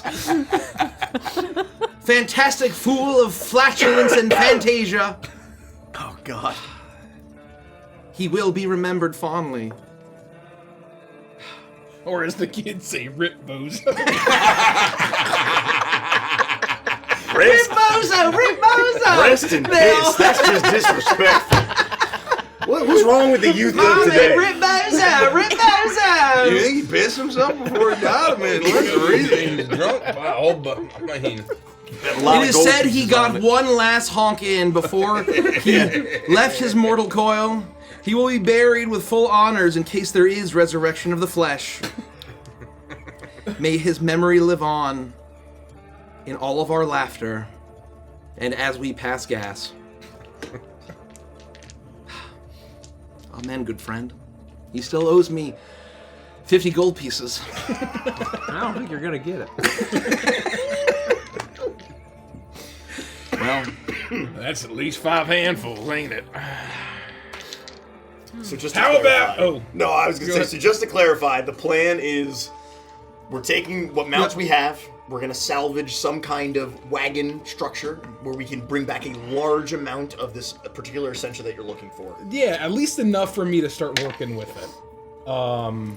Presumably you won't have to go very far, but it is going to be still dangerous. Some amount of work. And I do recall Portia Bella taking some from the mine, and so I'm going to start with that while they do this. And if I can at least start to study it and see if it is like super powered or like souped up. Gideon hasn't touched this, has he? I don't think so. I think think so. it was just me Where, and Quibly. where was this essential from? This is from From the mine. Grinning Jack's mine? No, this is from The mountain from that exploded. Glitter Deep. Oh. Basically, Yeah. I think as thieves, you guys would have pocketed some. I think that's very fair. Oh, I don't Okay, think it's very I have. recent. Just want to know. It's very recent. What I learned from it was that it was potentially the severed soul of Kudamon. That's what I have written down. Oh, that was the crystal. Oh, That no, was the that was the crystal. shard, That was the the shard. shard. Yeah. Well, then I don't know I would what say have. that even though you didn't state it, I think that it's very in that's character fair. that you would I have really picked up felt, some of I the felt super like these essential. are my notes from the first session, not the second. I really feel like I did have some. Either way, I'll take it. I'll happily take it. You Yeah, have a little to right. work with, and we'll fetch more. What And happened you- to your voice? Are you feeling sick? Do you want to go take a bubble bath? I'm feeling that scratchy feeling in the back That of my was- throat is very strange. You sneeze as Hank looks up at you, and Oh, God, the he's gonna bat scratchiness you. of your allergies, your eyes start to water a little bit. It's them allergies, sweetie. I need Benadryl. I have another diggy bone there, Hank. He snaps it up happily. He eats it down, and then he kind of, as Ren's already snoring, he kind of crawls up on top of her and just passes out. And you see that this chunk of Essentia is quite large. It is humming. There is power here. It is. I mean, you've been working with Essentia your entire life, and from this peak, and you're not sure if it was always like this or the arrival of Zaragor or the beginning of these so-called end times. If that has what has made this Essentia so much more potent. But you have a feeling immediately upon first glance. I will take it, and I will say, all right. It's late, isn't it?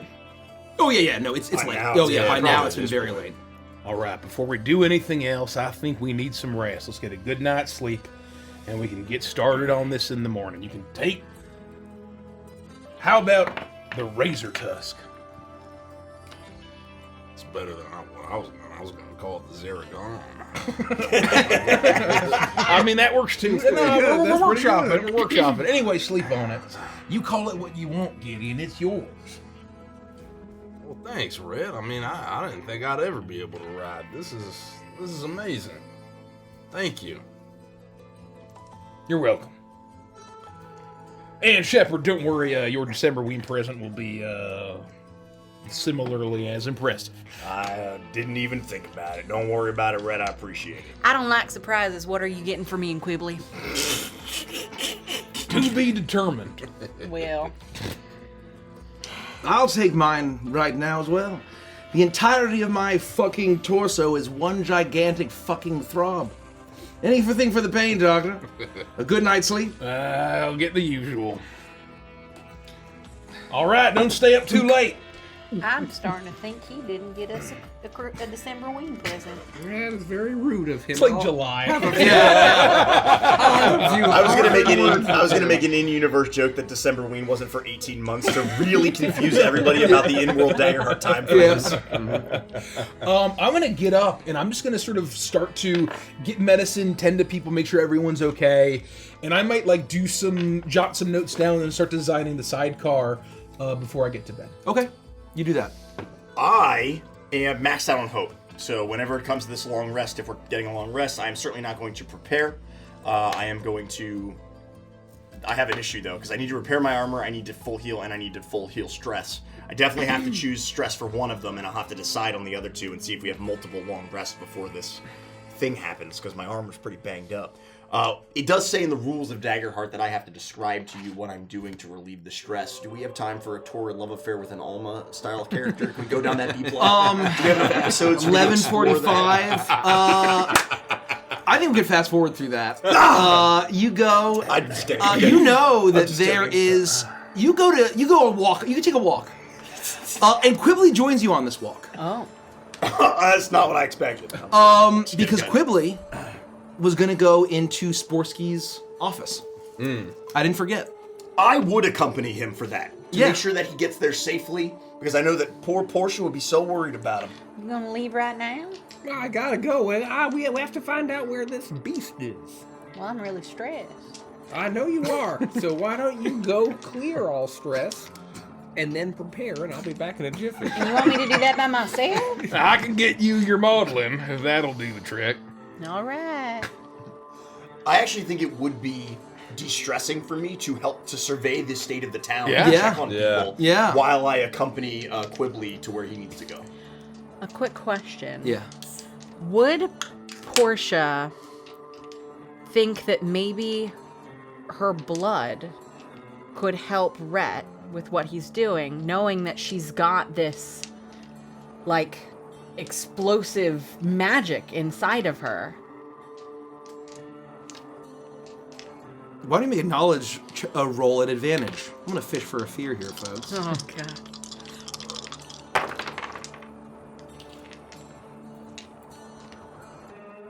Knowledge. Okay. 15 with hope.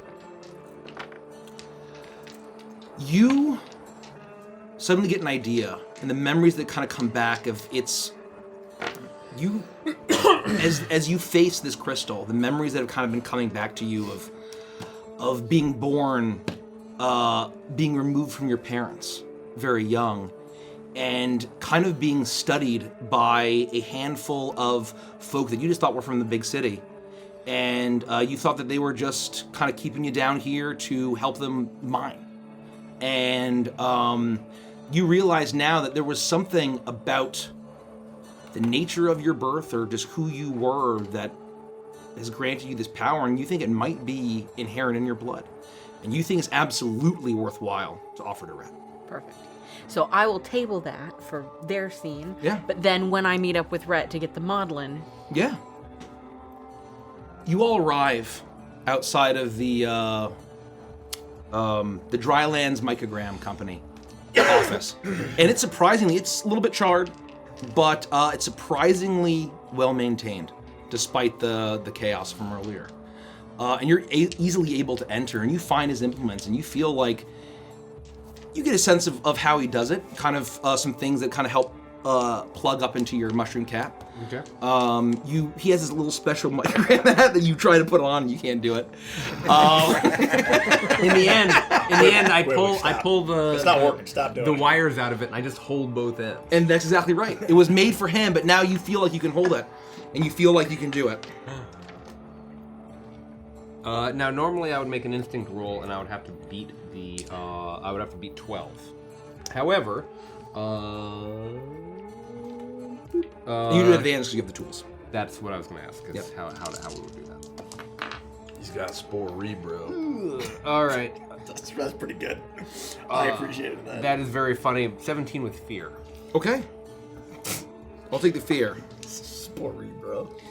You reach out, and what do you say as you try to find the connections? You reach out and you reach out, and suddenly you feel a connection. I feel connected to the network, but this is a kind of like talking to in very old movies. You'll always see them talking to the person who's like connecting. Yeah. All of that. I might have to talk to a few voices. It's an operator. Operator. I might have to go a few different places. I'll sort of navigate around. Do I have a sense of where Gioeppi Porcini would have been? Wyland's Gulch, you know. It would have been Wyland's Gulch. Yeah, that's Okay. where you knew him. So I'll reach out there Yeah. first. Looking for Porcini. Porcini, I'm looking to talk to Gioeppi. Are you on the line? Are you on the line? Anyone hear me? Anyone know where he's at?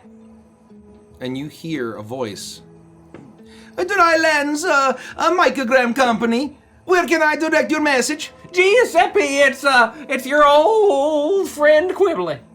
Mamma mia! Quibly, you're alive! I know, it's been nearly a decade. How the hell are you? Things are okay. Yeah, that's not a very, you have a lot of gumption on that. What's going on? A terrible earthquake. A terrible earthquake. Absolute chaos here. Are you alive? Are you okay? Terrible chaos. No, we're in Eden right now. I'm with Portia, Bella. We got married, and we've been living up here and performing at one of the local saloons and doing all right by ourselves. But I'll tell you, it's chaos up here too. Married? Well, yeah. Where was Giuseppe's invite? Fucking got him! Well, you know, Portia Bella was really more of a shotgun wedding. That's very funny. You always said that my band would be able to play. We haven't gotten gigs in so long. Oh, but things are very bad here in Wyland's Gulch. It was many years ago, Giuseppe. Now, listen, I need you to focus. What did you see? We saw a terrible beast, a colossus. Colossus known as the Yoke of Perdition, and I don't know if it's heading towards you, heading towards the Godfall Mountain, or where it's at. We're open to track it. The railroad, the employees, the Leviathan, they went crazy and caused unrest. They started trying to kill the marshals and the sheriffs and all of the law enforcement. They tried to take over. And then we barely fought them off. They tried to prevent me from sending messages. Well, I'm glad we're able to have this conversation. Really, anything you can tell us. I know that it may be hard with other folks. Corruption is running wild, but we need to take this beast down. We think that it's the key to everything. The beast? What are you talking about, the beast? This storm, these earthquakes, everything that's happening, all the fire. You know what I'm saying? There has been terrible earthquakes, and we have not heard from the other essential outposts. Things are very bad here. There is storms and fires that are spreading, but no beast. Everyone needs to leave the city right now. Listen, them storms, they're the herald of a terrible beast. A giant bull-like creature as tall as any building in that city. You need to get out right now or it'll come set fire to everyone, kill everyone. Is there anything that we can do here in Wyland's Gulch? And the only thing you can do is run. Oh, you're scaring me. I'm trying to scare you, Giuseppe. Mamma mia. Sorry about the wedding thing, but listen. Make a presence check. Nothing you say is serious. Nothing. What do you want? Presence. Advantage. All right. At advantage. Okay, I'm killing Andy. I don't know what to tell you, Andy. I'm doing my best over here. You're doing incredible. Is that a crit? That's critalicious. Yeah, that is a crit. Hell So you yeah. regain a stress. I regain a stress. I clear will one. lose a stress, and also And you gain a hope too. Do I do it? Do I add it up? Yeah. Yes. You don't need to Well, no, add you up don't the need to. total. Do I It's just just a succeed? critical I just success. succeed. Right. Yep. Okay. That's what I'm asking. With the crit, there was one of the people that came into the town. He was raving about Godfell Mountain, that he was a miner, he barely escaped. That the railroad, a terrible train, is circling the mountain. That is not the beast, though. Oh, that sounds about right. I think that beast rides that train around, and I'm worried that it's destroying civilization after civilization, town after town, village after village. Oh, we thought he was on some sort of terrible, terrible substance, and he was arrested for disturbing the peace. I know what that sounds like. Our preacher sounds crazy too, but I'm telling you, it's all real. At the Godfell Mountain. That's right. Sounds like he's circling the Godfell Mountain for whatever reason. That I guess tells me exactly what I needed to hear, Giuseppe. He said that they heard the howling of hundreds, thousands of hounds. Hounds? Thousands of hounds, you say? On the train. All right. All right, I'm serious. If this thing comes to your town, our town was nearly destroyed, many lives lost. Maybe we should try to get the outpost to all go to Godfell Mountain. Can you start spreading the message? I've got work to do here. Well, on the one condition. What is it, Porchini? I would appreciate an apology. Giuseppe, I'm sorry. And I mean it from the bottom of my heart. I did think of you. But at the time, when we got married, we didn't think we were going to last that day. I'll be honest. We didn't think we were going to survive. We got married so that we could die together. Here we are, and if I could go back, I'll tell you what. We'll have a second wedding, and I'll make sure you're there. That was beautiful. Apology accepted. Giuseppe, you're my brother. Mamma mia, Quibly. You're my brother. I miss the city. I wish to see you. I'll come visit soon. We will start practicing a soccer in Carolina right away. All right. That's In Carolina. Wiping a tear from my eye, I exit the office and rejoin. Yeah, he starts to send the messages. You get this sense, and then you leave.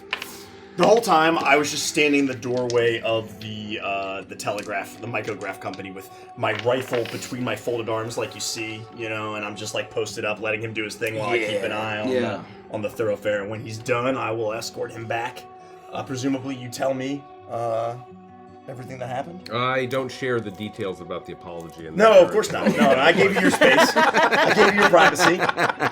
Shep would never eavesdrop. But I would share the details regarding the corruption that's spreading, the storms that are moving around, the fact that Godfell Mountain is being surrounded by this train sort of circling in its nature, and I would mention the curiosity of the many hounds and that sound. I would communicate that to Shep, and presumably word of mouth would spread. We don't have to RP this. We would just all know it.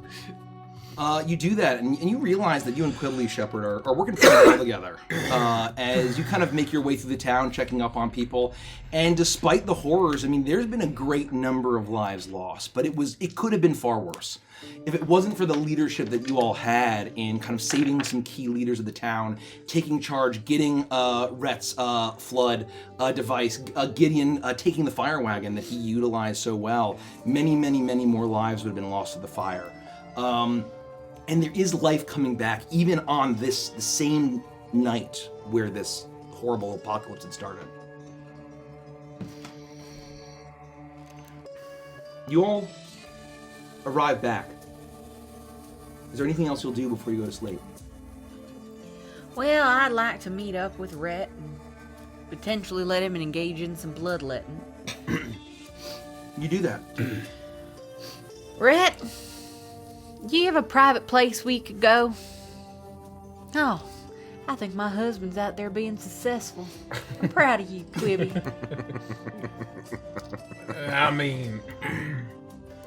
I shouldn't be anyone else around. If you're in my workshop, there should be just the two of us.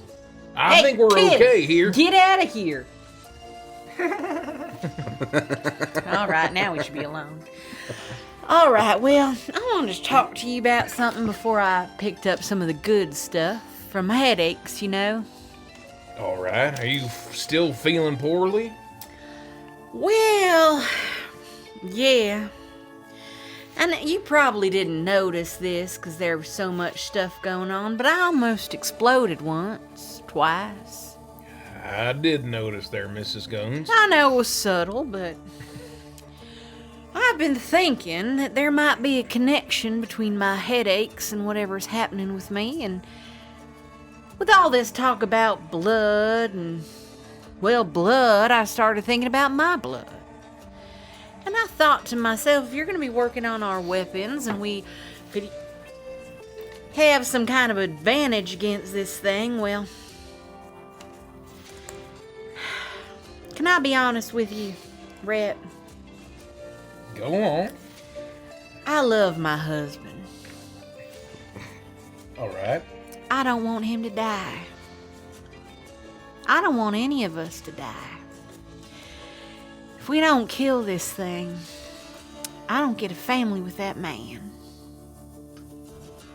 Well, we're going to make sure that we do kill this thing, that we stop the doom that's coming, and we, y'all can have a beautiful family together here in Eden. So I was thinking to myself, if there's something in this blood that could help us to defeat this thing, I'd like you to have it. If you think you could use it. Not all of it. I don't want you to kill me. Quibly would be pissed if he came back and I was dead. But if you take some of it and you think that maybe we could use it for, I don't know. You know how to do all this stuff better than I do. What do you remember about your childhood? No, it's all. Why do you think that... You ever get a migraine before? I have. You know that halo you get? Yeah, it's like a mirage. Yeah, every time I think about my childhood, I see that halo. Something about you, it's like you were put on this earth by the Deep Mother to destroy Colossi. Well, I can't speak for the Deep Mother, but if she did put me on this earth, and there's something in my blood that could do it, well, there's no one better than to have it than you. I ain't never met anyone more devout to her than you. I don't think it's by sheer chance that Quibly Frank Gomes and I met you. Well, his middle name is Frank, maybe Franklin. Is it Frank short for Franklin? No. Oh, just no, Frank. but Quibly short for Quiblium. It's a good name. No, I understand that Quiblium, Mr. Quiblium Guns. It was in Don't the paper. tell- I read it this morning. Well, I misspelled it, but yeah. Well, if you don't mind sharing. No, not. Well, I don't know who Sharon is, but you can have some of my blood if you want. All right, just hold still. And I go to the edge of the workshop, and there'll be like this weird jar, and I'll open it, and I'll grab a giant leech that's sort of like azure and golden color, right? Like maybe these are. Well, you didn't tell me you was putting wiggly things Well, on me. there may be medical uses for letting go of some of the blood, and so I keep these around to, take care of that. And so if I put it into this critter, then that'll keep the blood, on hand for me while I tinker with it. And it shouldn't hurt too bad. All right.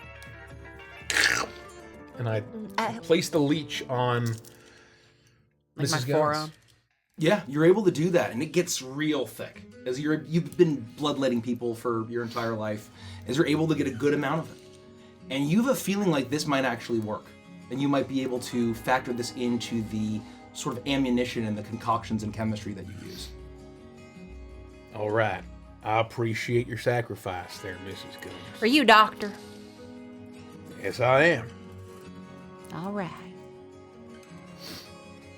Keep that in mind. All right, Mrs. Gomes. And I won't forget about them December ween presents. You have a good night. now, Okay, Mr. I Indigo. guarantee you, neither will I. I sure hope not. We haven't gotten you anything, but we will. Gideon, you've been drinking with Ren out in the common room. Everyone else is basically left. A couple of the people, maybe there's some townsfolk that are sitting there. As That's absolutely where I'd be. Where she kind of passed out and then woke up again, kind of sobered up a little bit. As she says, you big ugly bastard, that I think that your party is fiction. You're going to be a fucking hero with 4 stalls to the end of the fucking world. Well, Ren, I mean, the only way I know it's not the end of the world yet is because your 2 fucking brain cells haven't met each other. Well, that's on account of my ornery fucking disposition, and good days shall never fucking meet. Because if they do, then I shall be unstoppable in this entire fucking town will then respect the name of Whiskey fucking Ran, so it's all for your fucking sake. Well, that's good then. If that ever happens, we'll surely know at the end times. And you know, if I might, and even with my particles in my fucking noggin, never once making acquaintance, I still have a bit more wits while also liquored up on this horrible rye than you do in that skull of yours. All you's good for breaking fucking rocks. And look at that rock right there. And there's one of the chunks that that Portia had taken. There's a handful of them. Rett was working on some, but in this part of your room that you had originally been, you're probably around your table, your kitchen table that's above the shop, and both of you are sitting there while many of the townsfolk are on the ground floor. And Ren kind of points at one on the counter. As she says, you know, I think you're that fucking thing is you're all thinking is gonna be the thing to save the fucking world, but I have never known any kind of rock to be any good use. All these people, mine, every prospector, every vile fuck in this town that I've known has come here looking for that, and they've looked. And they've died for it, they've bled for it, they've wasted their fucking life on drink. I may have lost my fucking life on drink, but I do respectful for the love of the fucking game, Gideon. Not on account of that fucking thing. And she points at it, and she's, as it pulses, this azure and gold. There's certainly a special kind of genuine nature to you, Ren. Does she have a profession in particular, or like a talent that I know of? You know that she was one of the scouts, basically kind of scouting the various areas, and that she occasionally would be kind of bushcrafting sort of things. Very much a woodswoman. But basically lately she's just kind of been lounging, lousing about town, being a town drunk, and just trying to get her drink however she could, doing odd jobs. Yeah, well, I think it does seem, people have been coming here for years trying to dig this stuff out, and you know as best as any what people have spent to get it. And I'll walk over to it.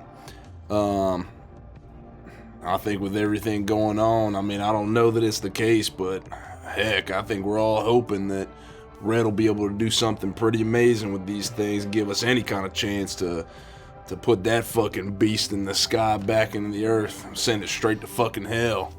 I'll walk over to it and I'll pick it up and just kind of admire it. What I'd like to try and do is especially if it feels like it's different from the Ascension that I've done before, I've dealt with before. I'd like to try and get familiar enough with it so as we go into the hills and we seek for it tomorrow, I've always been drawn to Essential. I've always been able to find the veins of it in mines. I'd like, if this is a particular kind, I'd like to almost try and kind of like attune to its vibration, if you will, so that as we go seeking it, I know exactly what to look for. Make a knowledge roll at advantage. Oh. Ooh. 17, 18, minus 1, back to a 17. With hope. 17 with hope. Got it. You pick it up, and the room fills with an azure and gold light. But it's not coming from the stone. It's coming from your eyeball on your forehead.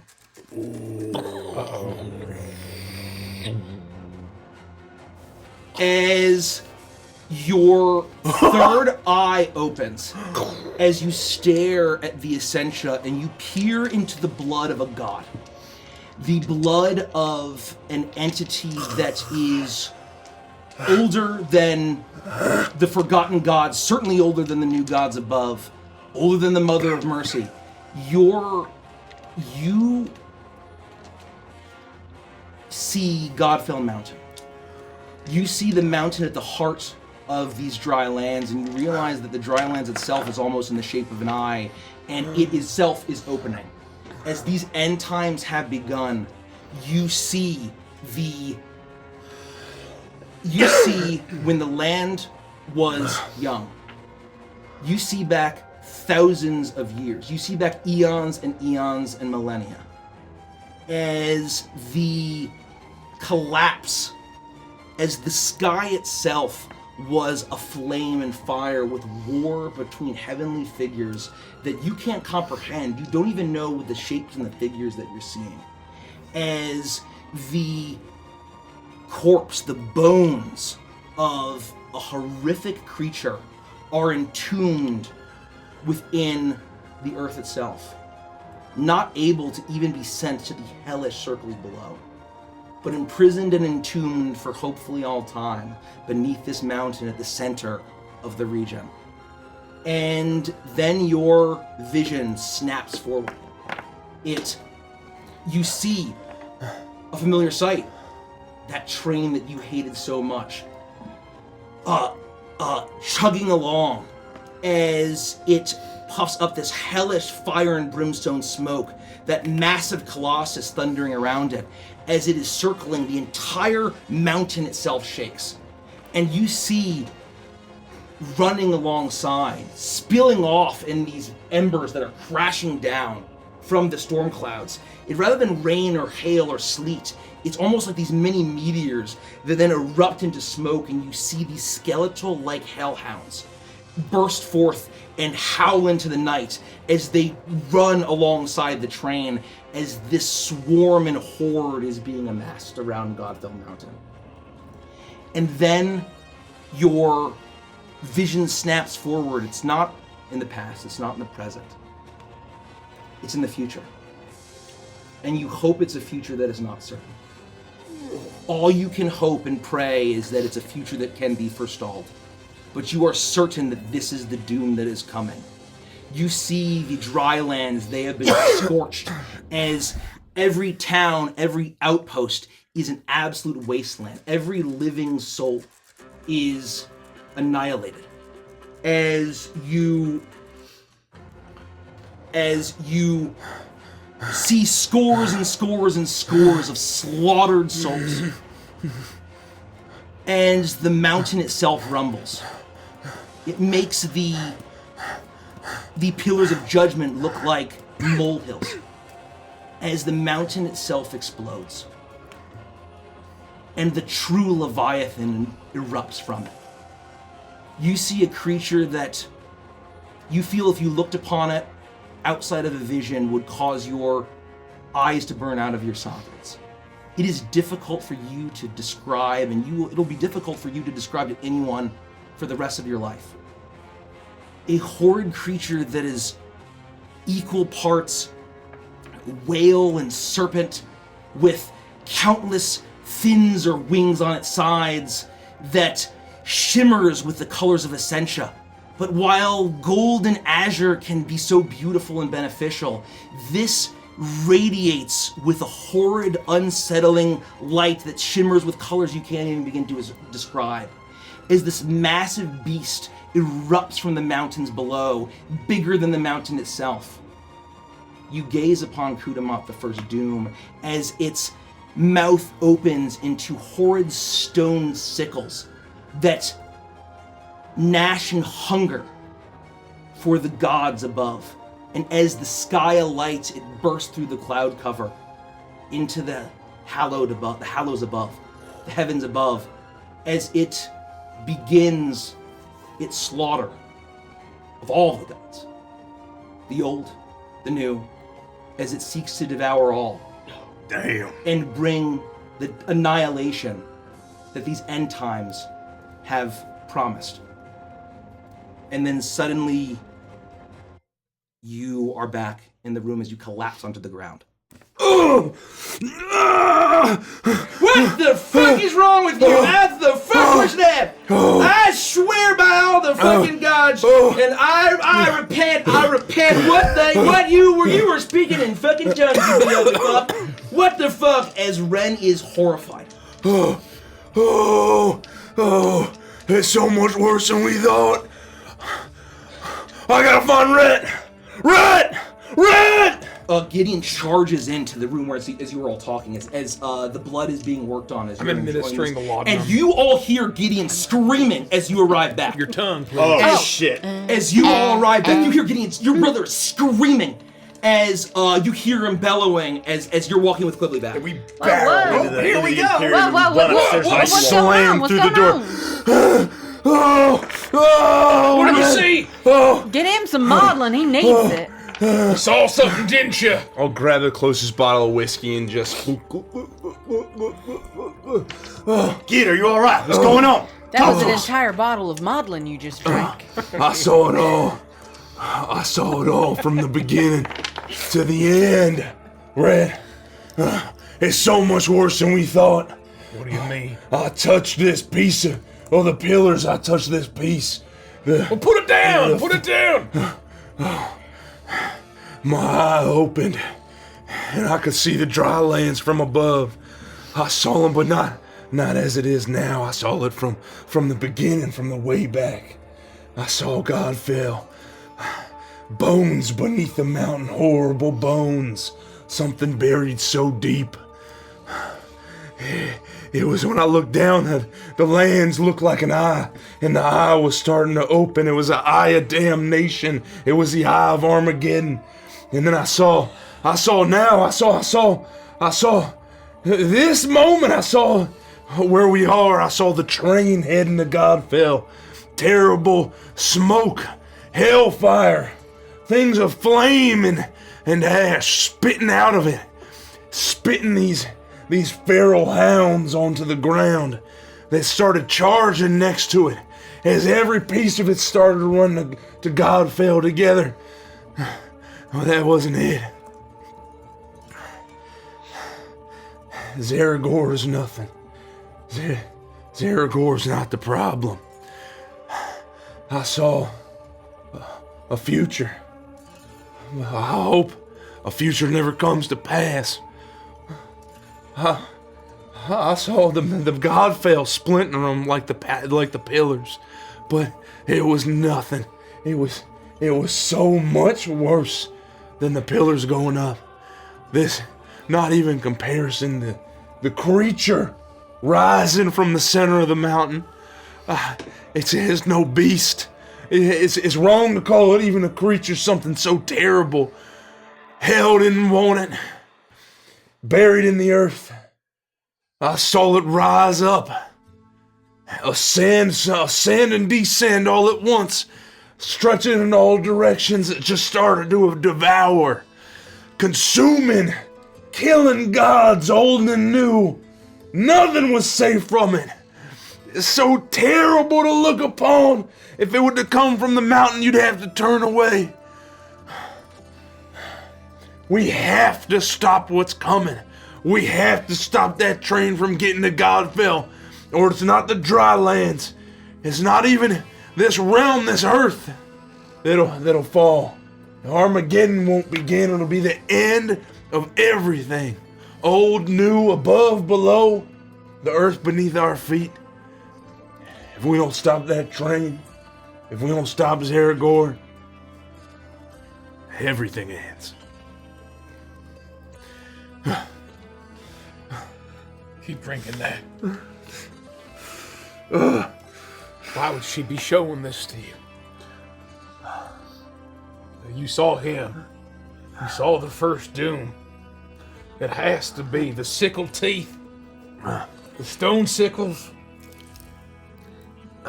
Maybe she's trying to tell us we don't have time. Do you have enough to do what you need to do between my blood and them rocks? Maybe we don't have time to go to the mine. Maybe we don't have time to wait. I'm afraid we don't have much time at all. I was talking to my buddy over the microgram. Which one? I was talking to Gioeppi Portia. Oh, I hate that guy. Yeah, I know. We didn't invite him to the wedding. I know. Intentional.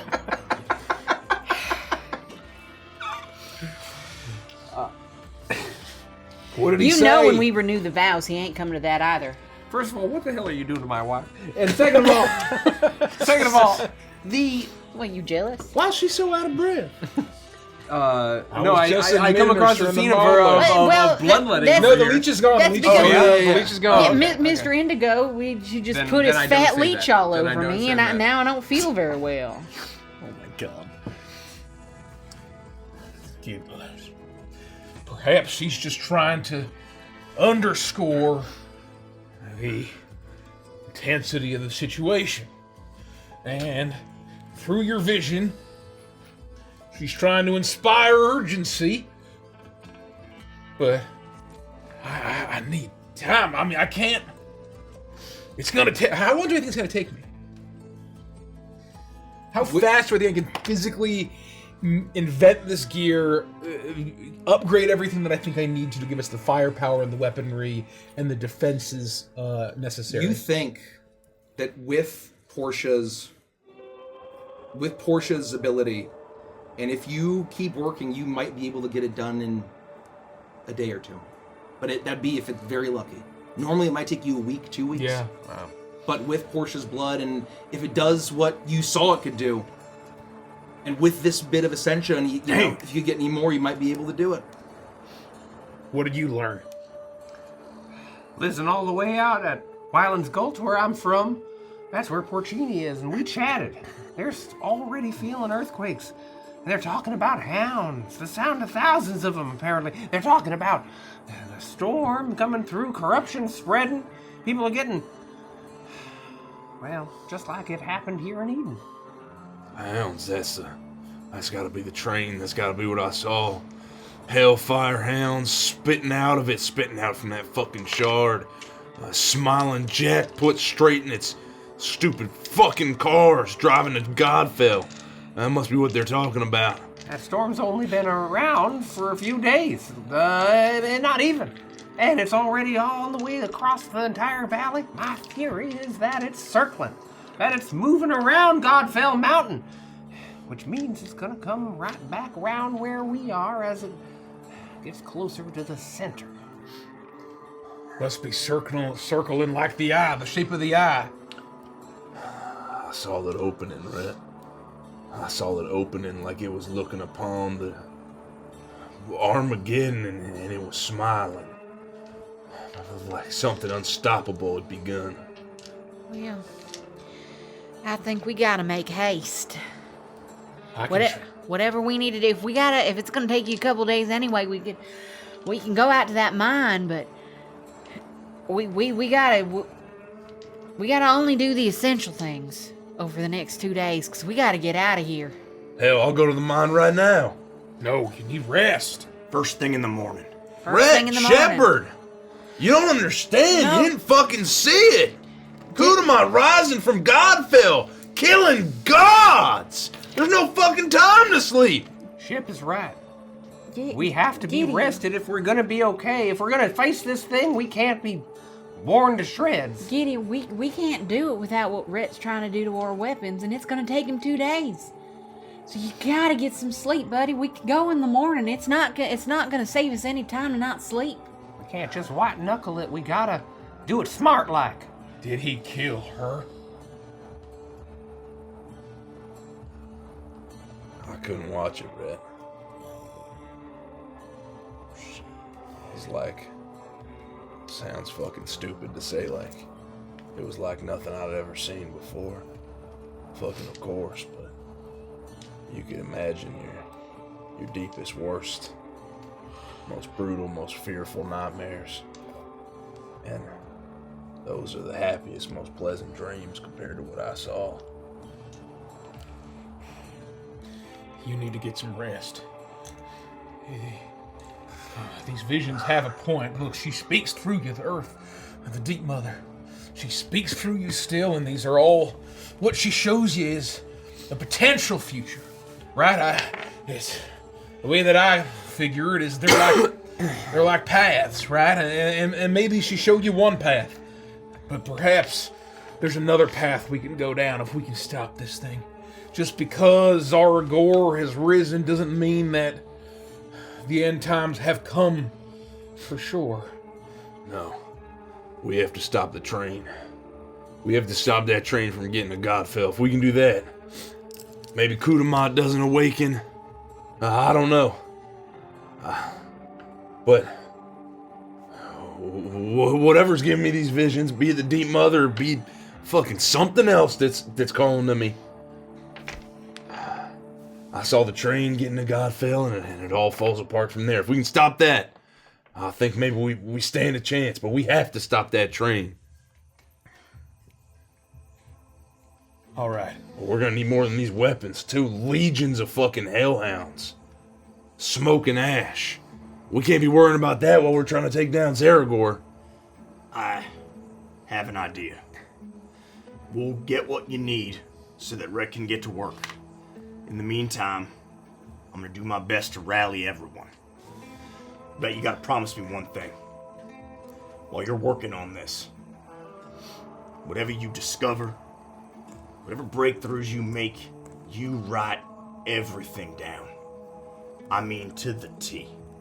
Because whatever happens to us, it's important that you leave behind not only our memory, but the knowledge that those who may come after us can take up arms, can follow through with what we started.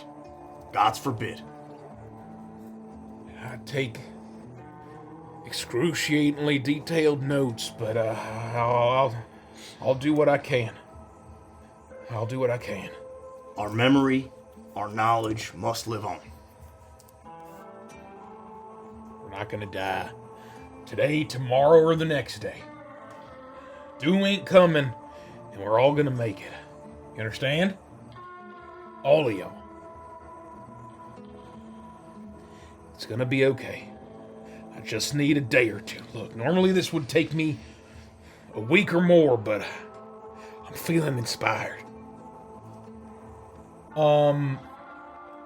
With the lore and the stories I've heard make mention of like legions of monsters, like Revelation, of like Yes. that it wouldn't just be the beast. Yes, it brings with it hordes and hordes of servants, creations of children of the Titans, of where if these Titans or these Colossi are the children of the first Doom, then this has legions and legions of creatures and minions that surge and will swarm across the land. The wolves you saw. Texts speak of aberrations that swarm the lands, that come with it. It's not just the beast itself. We're gonna need help. But I hate to ask y'all to do this, but I think if y'all could talk to Solomon, he was able to get how many armed men in a night? He might be able to get more. Reach out to the other camps. They have men too, marshals, the sheriffs. Any armed, able-bodied person we can find. Consider it done. Done. I need to get to work. And I'll give you a little shortcut on that front. I will. And I'll flip over my revolver. Leave it all here.